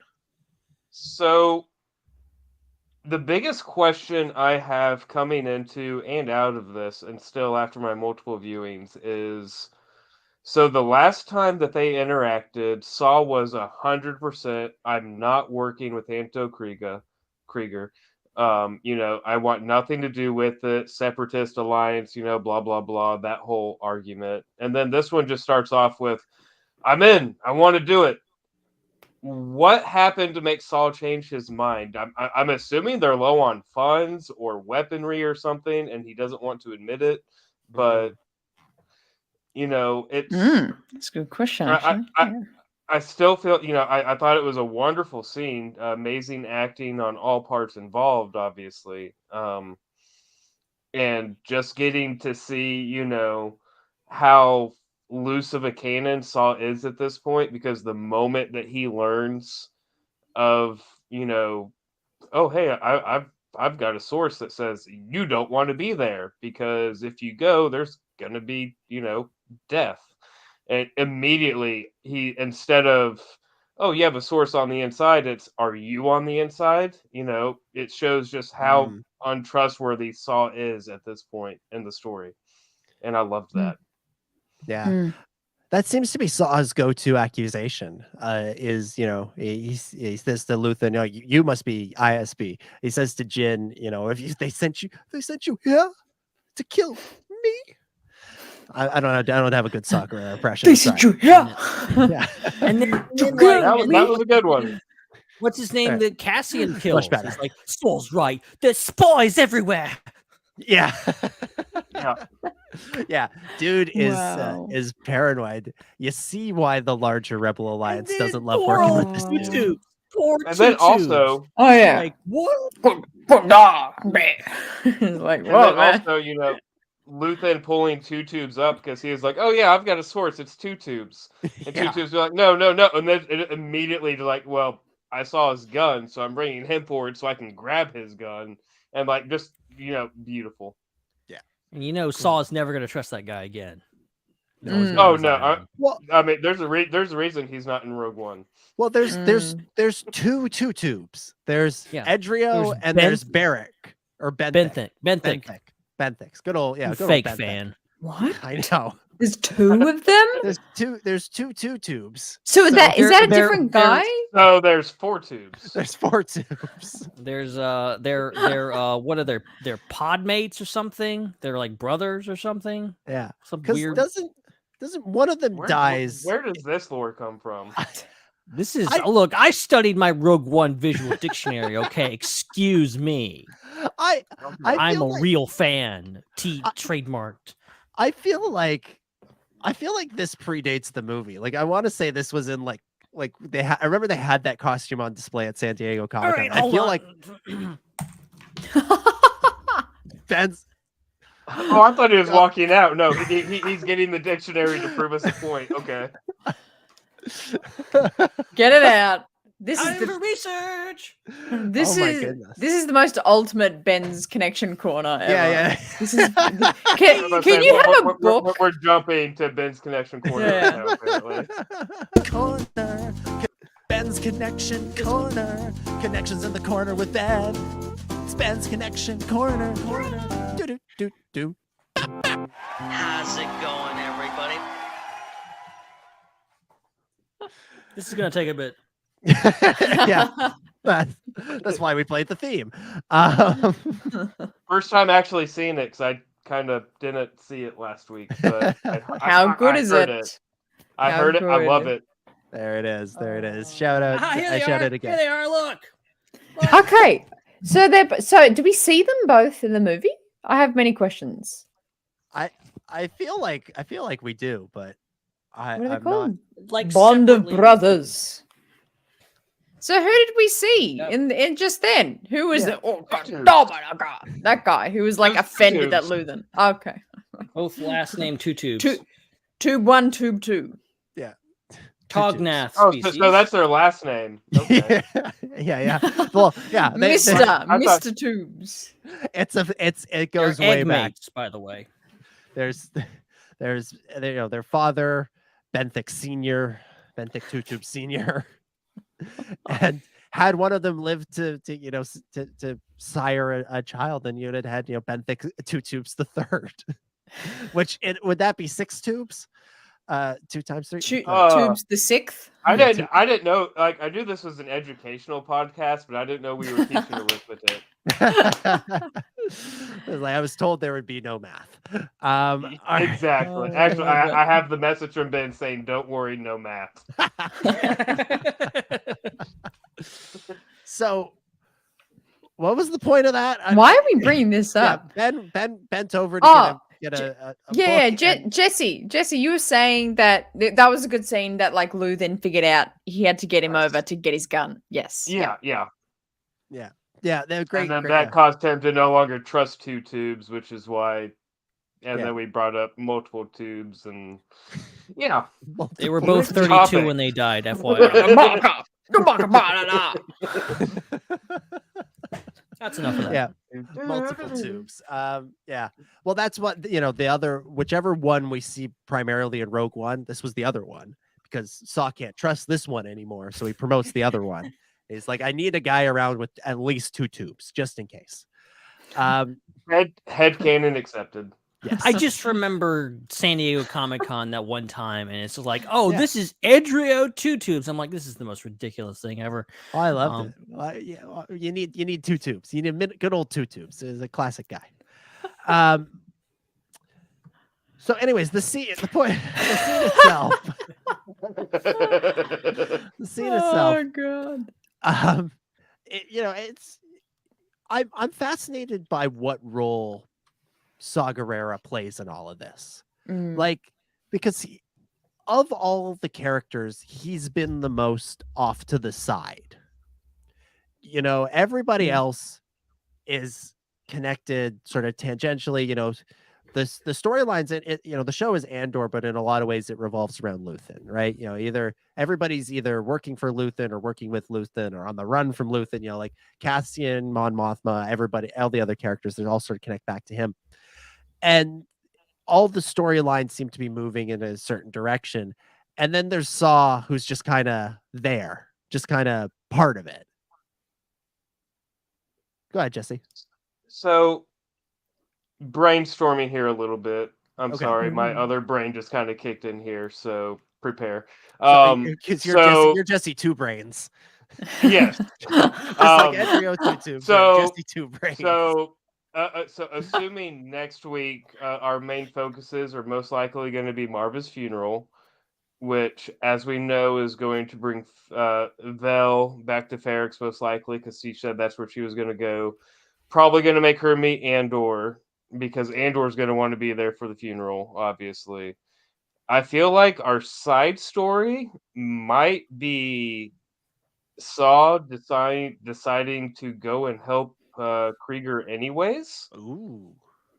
So this whole thing might lead up to this is how Saw finally decides to man up and put his differences aside and join the rebellion full force. And Okay. so we might see something there. I don't know. I haven't fully developed this thought process yet. It just dawned on me that this might be a possibility. Mm. I mean, this is a development for Saw that he was like 100% against this, yeah. and now he's like all in on, hey, let's be a Because team he player. called it war. Yeah, he called it war whenever Luthen was like, call it whatever you want. And Saw was like, I call it war. And what we know about Saw is he does not back away from a fight. Yeah. And he's kind of unpredictable too. Yeah, So, and it seemed like he had issues with Luthen wanting to sacrifice 30 men plus Krieger, because they said that multiple times, which shows that Luthen is counting every person in such that a fight. So he knows exactly how many people he sacrificed. Yeah. And it seemed to me that Saw just can't stand for that. So this might be Saw's breaking point to make him go full force, on the side of rebellion instead of whatever political affiliation, division that he had before. But also Saw is I also read that scene of like when Luthen is like, try to concentrate. I'm going to explain this to you. I'm going to put a gun to your face to help you understand this. And then like explaining it to him.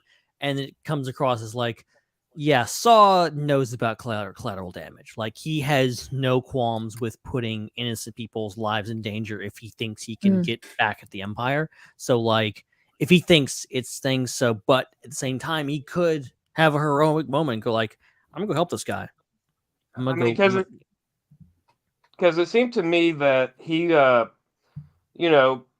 he might have had his issues with Krieger, based off the previous discussion. Slow and stupid.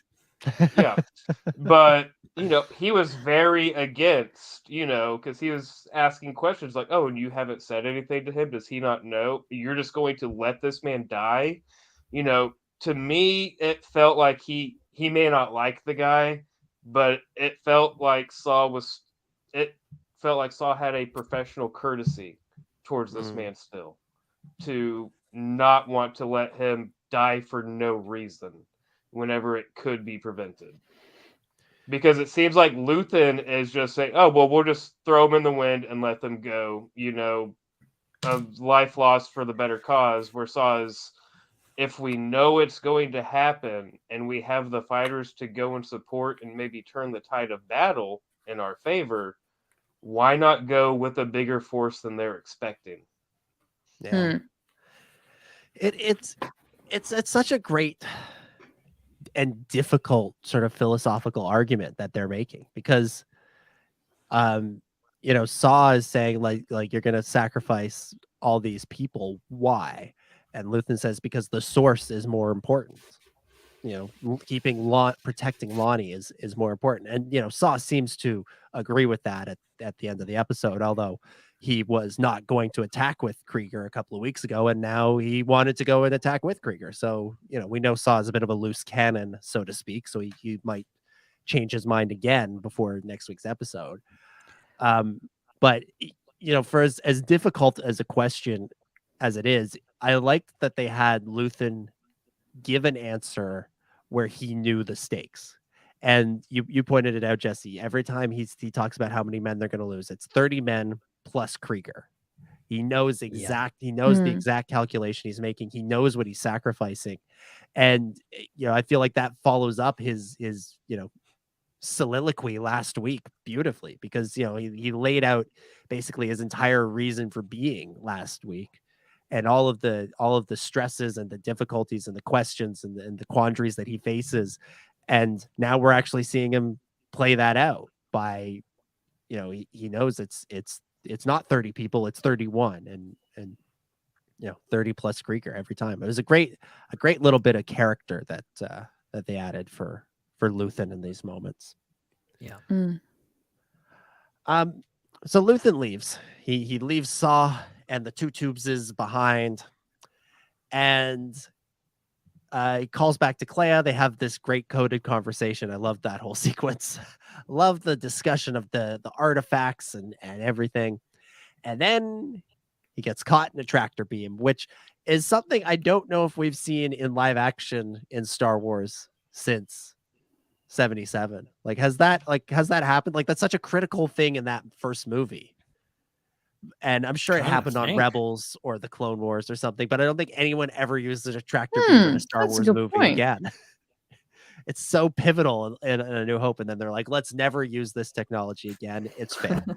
But he gets caught in a tractor beam, and he has this back and forth with the Empire. Hannah, I'll throw it to you. What did you think of this exchange with the I don't even know what branch of the Empire this is, but they're bad dudes. Yeah, they're not happy. Yeah, this was such a great exchange. And a lot of the comments from me from the series as a whole, and I think some fans have been saying is the level of Star Warsiness of it. I've been looking for, which is the Imperial ships, and is the very Star Wars looking vehicles and weapons and just aesthetic I've been missing, and I felt really satisfied in this scene that it felt very Star Wars again. And I think, like what you said, the idea of the tractor beam is so Star Wars. It's so connected to A New Hope, so that felt like so good. It's like, he's got a tractor, and then your next question is, how is he going to get out of this one? But yeah, really, really clever scene. I think it really showcased that Luthen is just so smart. He's such a clever guy. He not only knows how to use people and for the good, he's trying to do good, but he's also such a good fighter, and he knows how to fight, and he knows how to get his get around things. And like what we mentioned before, that he put on the grandpa voice, bumbling, don't know, sorry, just get it for you in a moment, hang on, mate, just real bumbling kind of guy. But I really, really love. I could probably say this is my favorite sequence from the whole series for me. I just thought it was so cool. Nice. That's fantastic. What Ben, I'll throw this over to you. We see that he really wants to go investigate Cassian. This is something that is really on his wish list, to the point where he's arguing with Clea about it. What do you make of that aspect of Luthen? Yeah, I think I've been trying to kind of figure out what his honest opinion on Cassian is, because we haven't really gotten it straight from Luthen that he wants Cassian dead. Clea has been the one kind of been the driving force behind things, and we know that Clea and him do not see eye to eye on things. Like the last episode, she's like, I don't like this. Luthen's like, you don't like anything. He's very fed up with her assessment of some things, and he kind of tries to play balance, and you get the opinion that she's very overcautious while he's very careless sometimes. He even calls himself out on that. He says that he going and getting Cassian and doing all that was reckless, and he was putting himself at risk and doing all this kind of. Now this guy is out there. We don't get the feeling that Clea was acting beyond him, but we don't know. I think Luthen would probably still have the same opinion that he had when he originally went to get Cassian, which is, this guy's really good at what he does, and he can be very useful. And the fact that he's done all this, one thing that I was surprised we didn't get in this episode is kind of a reaction to the prison. There's no reaction from the ISB. We do get a little bit of that in there. We don't get oh crap, of freaking they blew up a prison and took it over, and there's a bunch of prisoners loose and all this kind of stuff. Like, feel like that would be a big deal, similar to what happened to Aldani. So we don't get Luthen's perspective on that either. I'm just looking forward to seeing those two interact again, seeing Luthen and Cassian in the same room again, and how much Cassian's gonna know, because it's all gonna come to head next episode. Like, full stop. You've got with Cassian. Cassian in this is in the same position that Galen Erso was on Edu in Rogue One, of like everybody shows up there wanting to kill him. Like, their mission is to kill him. And I think maybe Luthen may end up there too. Maybe Luthen is kind of the one person that thinks, I don't know. And it could lead to something interesting happening with, what does Luthen get captured or killed by the ISB? Does he have another run-in? Is he being reckless again? I don't know. I'm just curious what Luthen's story, because it feels like Mon Mothma's on a trajectory of like she's going to make a decision. Cassian's going back to Ferrix. Dedra's probably going to Ferrix. If she's not, she's already there. A bunch of other characters are there already. What is Luthen going to do? Yeah. It's interesting.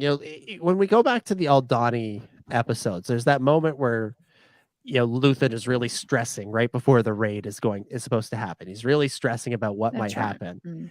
And he says, I was uncareful with Cassian, and he could potentially trace me back to the Empire, or trace, he could be a problem if he gets captured.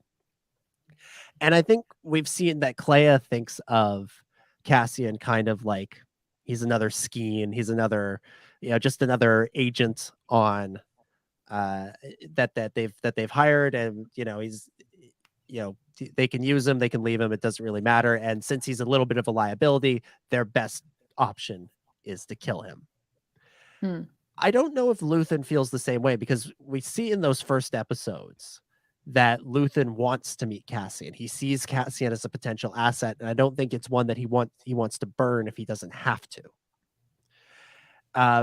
That said, if he feels he has to, as we see, he's willing to burn Anto Krieger. He would probably be willing to burn Cassian Andor as well.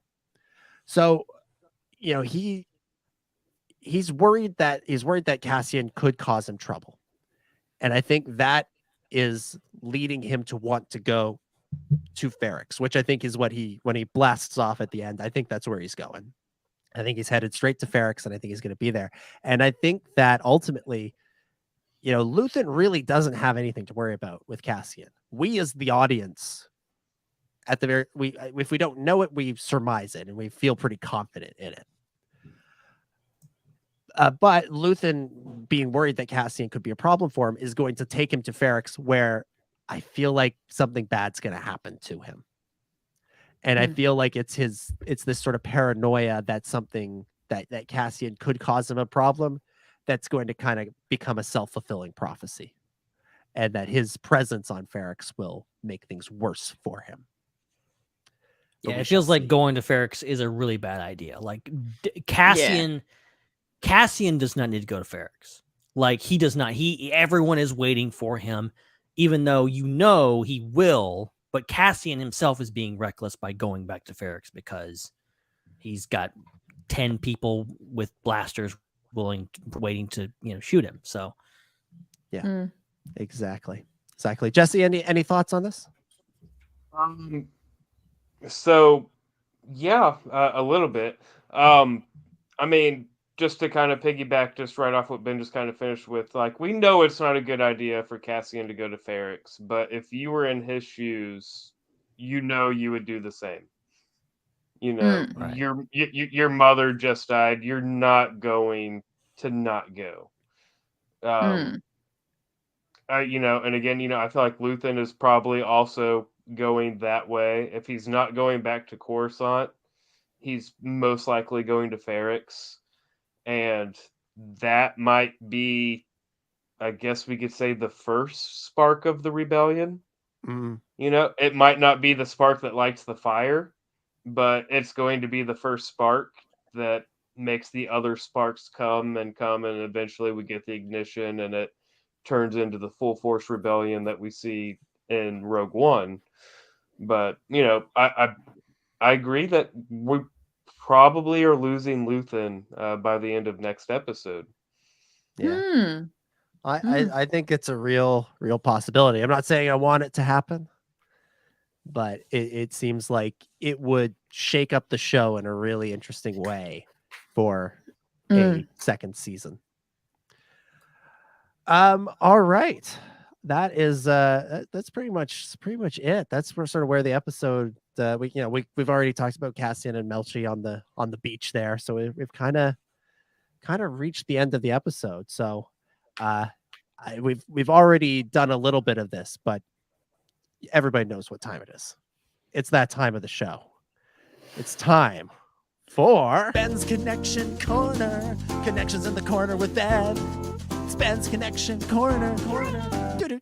Do. How's it going, everybody? All right, Ben, what have you got for us? All right.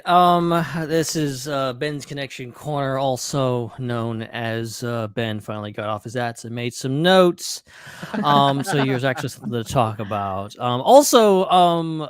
Tony Gilroy delivered because there was a few things to actually talk about. We've already talked about a couple of them, so you ruined me on something. But I will say we have not talked about the TIE Reaper that shows up at the beginning of the episode that is searching for Melchi and Cassian. Seems to be the same type of transport that you see on Scarif and Rogue One that kind of lowers down and drops out the Death Troopers, which maybe there's Death Troopers on that. Will there Death Troopers be on Narkina 5? I don't know. Is that a specifically Death Trooper transport? I doubt it, but who knows? Okay, all right. And then we got a quad jumper. Oh yeah.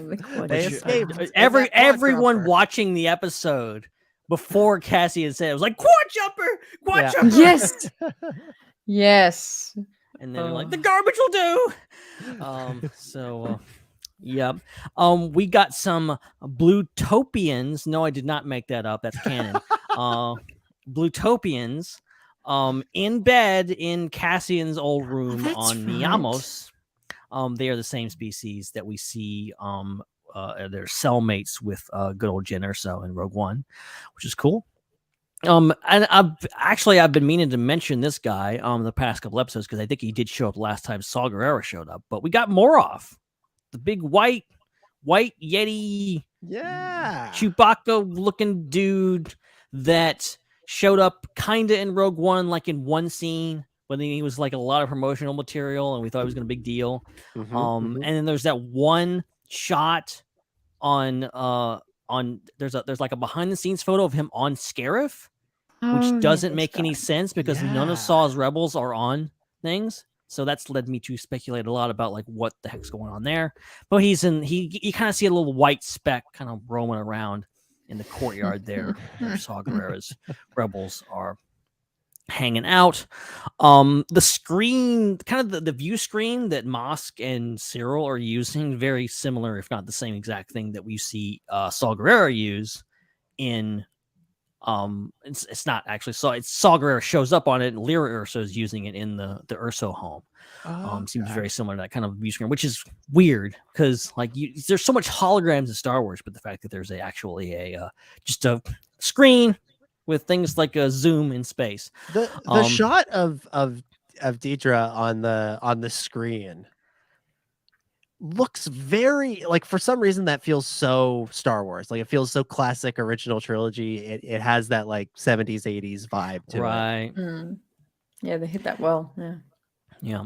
And then we also got, not the first time we've seen it, but the first time we've seen it so prominently, the Cantwell class Arrestor cruiser, which was, for those who don't know, designed by the late great Colin Cantwell as one of the original Star Destroyer designs for A New Hope. So this is like one of the earliest designs for the Star Destroyer, and they brought it back, made it canon. It shows up briefly in Solo. It was actually in the Solo deleted scene where like Han comes in for like a hard landing, and like when he's supposed to be in the Imperial army. And Okay. also you can't really see it, but it's at the Imperial propaganda thing with you hear the Imperial March is kind of a hologram in the background in Solo. Right. And so now it gets to see it in all its glory and see it get partially destroyed, which is really cool. And also it gets like name dropped, which is cool, you know. So yeah, that was really cool.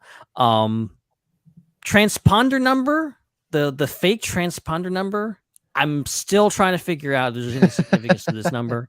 It's 12912505. And I'm like splitting it up, going like, what happened in 2005? Revenge of the Sith. I don't know. 121915. So it could be December 19th, 2005. Anything interesting in Star Wars happened that day? Or it could be fake fans want to know. Yeah. Yeah, I don't know. If somebody out there has any ideas. That's the only thing I got here is somebody can have some ideas here in regards to what this could be. It's because I don't have all the answers clearly. And the only other thing I have tonight is the Cassian on the beach. Actually, I put a little reflections up today on Twitter and Facebook. You probably just go to Facebook because who knows what Twitter is going to be like later tonight. But yeah, we got Cassian on the beach is very reflective of Jin and Cassian on the beach on Scarif in Rogue One at the end of Rogue One. So I mean, it's not too much of it's not like not literally everyone watched it and saw that immediately because it's pretty telegraphed, pretty clear. But you know, some big moments for Cassian happening on the beach. So yeah, that's it. That's good, guys. That's all I got. All right. Well, that concludes another edition of Ben's Connection Corner. Connections in the corner with Ben. It's Ben's Connection Corner. Do do do do. How's it going, everybody? I apparently Wikipedia has entries for all the months in our years, and you can like look and see all the different things that happened in that month. I'm not finding anything for December 19th in 2005. The closest I can get is on December 19th, 1993. Hermione Corfield, who was Tally in the Last Jedi, was born. December 19th, 2007 saw the release of Dark Times #7 from Dark Horse Comics. I mean, December 19th, 2019, of course, saw the release of The Rise of Skywalker in theaters, but that doesn't really help us. So yeah, nothing to. It remains a mystery. We'll have to figure it out for next year, for next time, not next year, next time. All right, let's hit the super chats real quick. First up, from Joel, shockingly. He says Bix is a great example of how this show handles weight. Leia gets tortured in A New Hope and she bounces back easily. Bix gets tortured and is haggard. So, you know, sort of the weight in terms of the impact on the story. Yeah, we didn't really talk much about that scene. There's not, you know, obviously we do the performance and the design of that scene is incredible. Oh, okay. Go ahead, Jesse. So on that scene, you know, it was never fully answered. So just kind of, question for the group here. They asked Bix, is this the man that you introduced Cassian to? We don't know what she said. Mm-hmm. I think she said yes. What does everyone else think? I hope so. I think she says yes. Yeah. Although I feel like if she said yes, we would have seen it. I think that's it would is a great place to cut that scene off and let us speculate on it.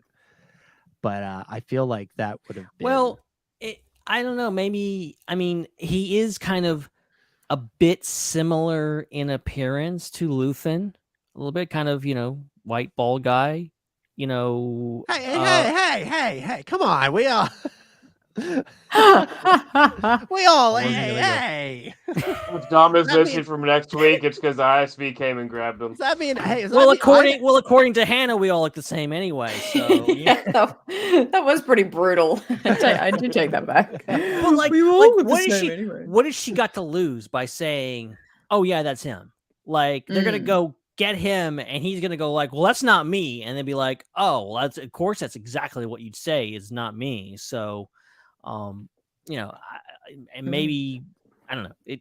I want to know exactly because I want to know how her story pans out because I feel so sorry for Bix, and I'm just like, somebody get her out of there. Chilling in the basement in the chat says, I thought she said yes very softly and in the form of a whimper. I didn't catch it. Gotta review the transcripts. The captions did not give that information up. Okay, so nothing in the subtitles. So keeping it. It seems unlikely, but you never know. Maybe they forgot to add that. Word in. It's possible.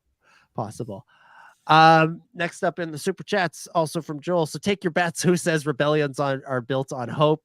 Nemec's manifesto or some recorded message from Marva to Cassian. I want it to be in Nemec's book just because I like Nemec. I thought I was sad to see him go, and his death was so visceral. Get 60 days free when you type in Nemec in the code for Audible. He either needs to be Nemec, or he needs to be in the form of a deathbed hologram Marva. I mean, Last words. That's exactly what Jules said in the comments. So there's one or the other. Which one? Yeah, the question was you only get one. Ben's like, it's either this or this. Yeah. That, or I would take B2 saying rebellions are built on hope. Like rebellions are built on hope. Yeah, or like he's relaying something that Marva said to him. Cool. Yeah, I'll take the recorded message from Marva on that one. It feels more proper. That's cool. Yeah, that's fair. Also from Joel, he says, I'm 50-50 on them tackling droid sentience, a droid sentience story, because I don't see other authors committing to it. Even if one story tackles it and it's as amazing as Andor, I feel it would be a can of worms. Yeah, I kind of agree. It would upend the Star Wars galaxy a little bit, but I don't know, do it 200 years in the future, and then you can keep doing stories in the original prequel trilogy era, High Republic era, sequel era, and not worry about it. But I don't know. Let's see. Another from Joel. I respect Tony's decision not to do 5 seasons. He said it would take 10 years of his life, and the dude is 66, and it's hard to make Star Wars. Ask George. I want Tony to live a long, healthy life. Fair enough, I guess. We'll let the guy, have a nice life. Even though I would love to see 5 seasons of this show. And finally, from Joel. Chandrilan traditions being stronger on Coruscant makes sense. Fascist capitals tend to want to foster fascist tendencies the most. Palpatine considered Coruscant his world to mold in his image. I hadn't thought about Palpatine influencing it, but it certainly makes sense. Palpatine has great influence. There you go. All right. I think that about brings us to the conclusion of this episode, and it's time to go around the table, give some final thoughts and scores out of 10. So Ben, why don't you start us off? Final thoughts, score out of 10 for Daughter of Ferrix. Yeah, like I said, I mean, this is another kind of excellent. We're calling this kind of a mini arc. A little fill-in episode between now and going into the finale, which already seeing some stuff. I'm already seeing people talking. Apparently the screener's out. So apparently people have already seen it for some reason. I read one spoiler that I quite like. Oh, okay. Yeah. All right. Well, it's a small thing. Yeah, we'll see where we go in less than a week's time. But this episode I think was really great. Really set the tone for everything, and just really all around another slow burn episode. Not my favorite of the season, but one that really just hit on the emotions of all the characters and checked in with everyone and showed just how awful everything is for everyone, and really, just, I don't know, hammering home how bad things are, and how, I don't know, I'm not seeing a happy-go-lucky, everybody wins and has a happy time kind of finale. Next week. I think it's going to be more heavy stuff, and probably going to get even heavier before it gets better. So, yeah, I really enjoyed this episode, and I will give this one an 8 out of 10. 8 out of 10 from Ben. Yeah. Few funerals are happy-go-lucky affairs that generally they've set the tone already. Not going to be not going to be a good time.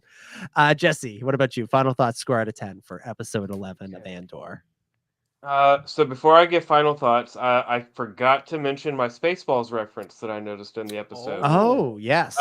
Yes. So at the end, we had the Arrestor class Star Destroyer that Luthen shoots his needles of death at, or whatever you want to call them. I don't know what weapon it was, but I thought that was amazing.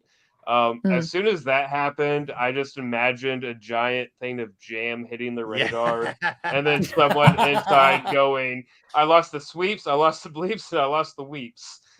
So just that was my side Spaceballs reference. But final thoughts, score out of 10. Again, not my favorite episode, not my least favorite by any means either. I thought, it's going to lead into an amazing season finale, and probably might even have some elements that we pick up again, and obviously going into season 2 at the start, depending on how long the time jump is between the finale and the start of next season. A lot of great moments across the board. No real moments I didn't like, but overall for story, I think I'm just going to give this episode a 7 out of 10. 7 out of 10 from Jesse. Hannah, what about you? Final thoughts, score out of 10 for the penultimate episode of season 1.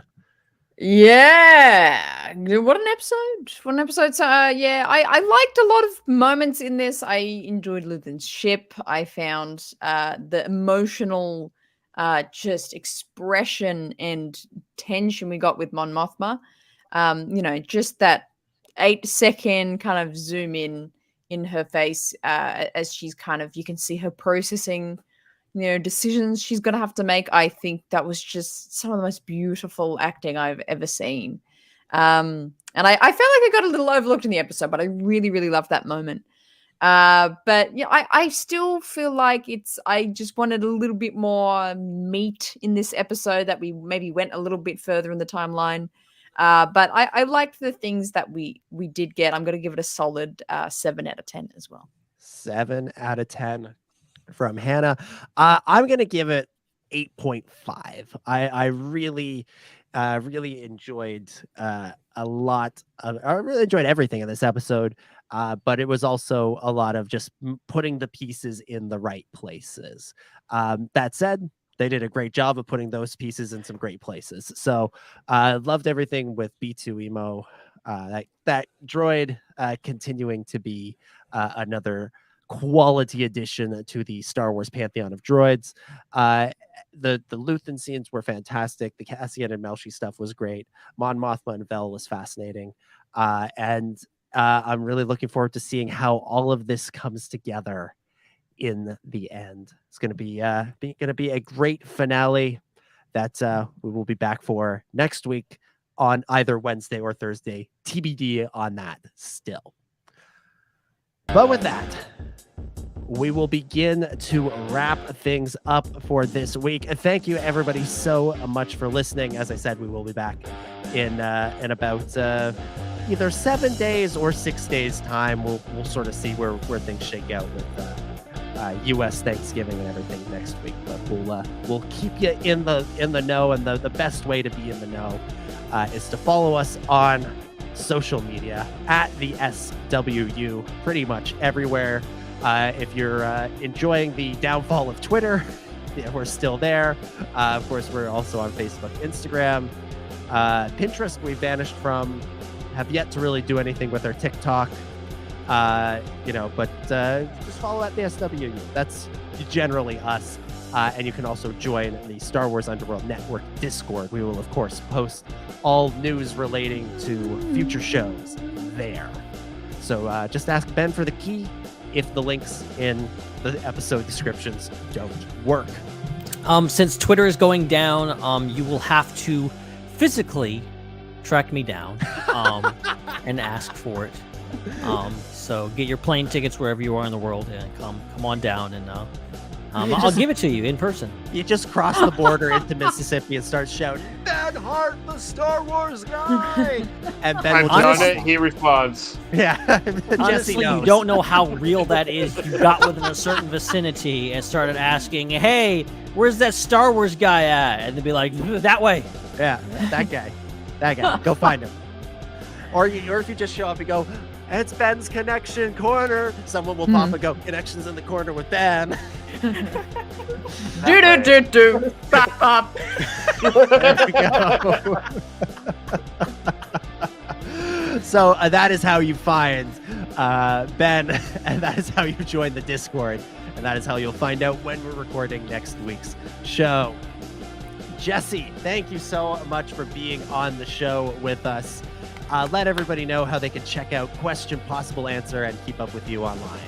Oh, first off, it's been a blast being here. I knew it was going to be a great time. I wasn't expecting to be this great of a time, though. So to find Question Possible Answer, follow us on Facebook or Instagram. Just type that into your search bar. We'll be the first or second thing that pops up.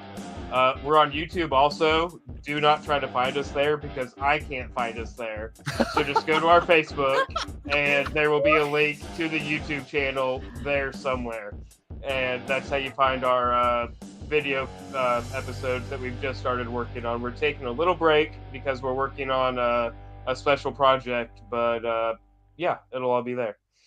Yeah, I just searched you up on YouTube. Cannot find you. Can't find you. It's amazing.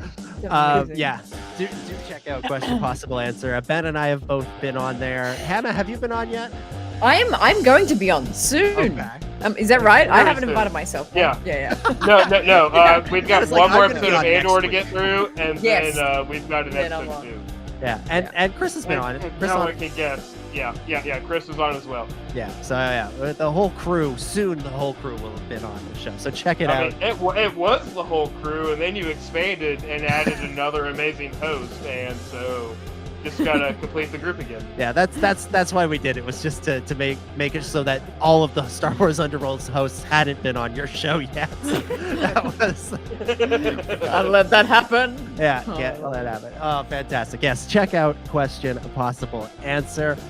Hannah, plug the Raeside. Let everybody know what's going on over there. Yeah. At the Raeside over on YouTube, it's a great time over there. Having some wild streams. Just yesterday, I made pancakes live, Star Wars pancakes. Iconic. Which was very funny. And next week, I won't spoil what's happening next week's show, but it's good time because it's the finale of Andor, of course. So we're going to have an extra special show, lots of fun things happening then. And also to the channel, I am going to start streaming Star Wars gaming as well. So that's starting off next week as well. So head over to the Raeside over on the YouTube and Twitter if it's live, and Instagram at the RAE side. RAE side. The Star Wars pancakes, that feels very at home on this show. Very much at home. All right. Someone actually commented live, are you trying to get a job at IHOP? And I was like, no, but I should. Yeah. As soon as they open up the first IHOP in Australia, then you'll be I will be hopping the over there. Yeah, there you go. There you go. And everybody check out the Raeside. Great stuff over there. And Hannah, thank you as always for hosting. And Ben, the Star Wars guy, he of the Connection Corner, and checking the Rogue One visual dictionary in the middle of the show. Thank you for hosting, as always. Let's see what page I land on now. I'm just gonna open it up randomly. Turrets, weapons, and stuff. Fascinating stuff. You gotta show it. You opened it. Yeah, you gotta show it. The microphone page now. This is Star Destroyers. Look at this. Oh, there we go. There we go. What else we got? What else we got? What am I gonna land on? Oh, it's these guys. Just Are those the prisoners? Hey, he looks like actually, prisoner you're medic. right. These guys are like really close. Something in that for Clearly, all of us. They're getting from the same like tailor, like the prisoners and the scientists are getting the same clothes. They closed down the prison, but had to find a use for the uniforms. There you go. They're like, oh, we got all these scientists. Here you guys go. I mean, those guys were basically prisoners, so makes sense. Makes sense. Make sure you're following Ben on social media at Ben Hart with no E. That is the place to. I've been steadily losing followers on Twitter, and it's great. All the bots. You used to have 2,000, now I'm like 190 something. There you that's go. A big drop. Wow. Yeah. There we go. There we go. Again, we'll remind you, if you haven't already, make sure you subscribe to the Star Wars Underworld on YouTube, Spotify, Apple Podcasts, Google Play, and wherever else you get your shows. If you enjoy the show, make sure you subscribe and review. 5 stars, especially appreciated. Become a channel member if you want to support us financially. And of course, join the Star Wars Underworld Network Discord for great conversation outside of the shows. And also access to the pre-show and updates about when we're doing the actual show. So check it all out. But that is going to do it for this week. Thank you, everybody, for listening. We'll be back next week to discuss the finale of Season 1 of Andor. But until then, for Ben, for Hannah, for Jesse, for Chris, for all the other wonderful people at the Star Wars Underworld, my name is Dominic. And may the Force be with you. We're all saluting, apparently.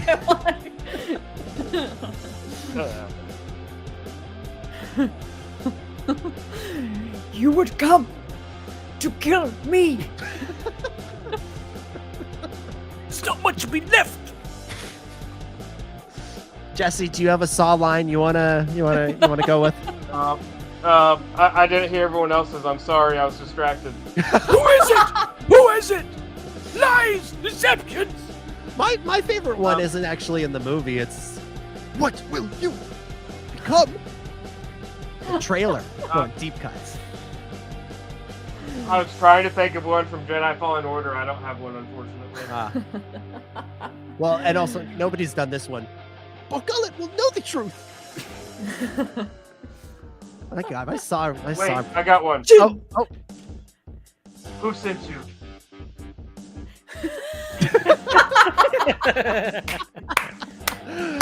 Oh man, I think Yes. I think I should stick to a different Star Wars character impression and say it's a wrap. See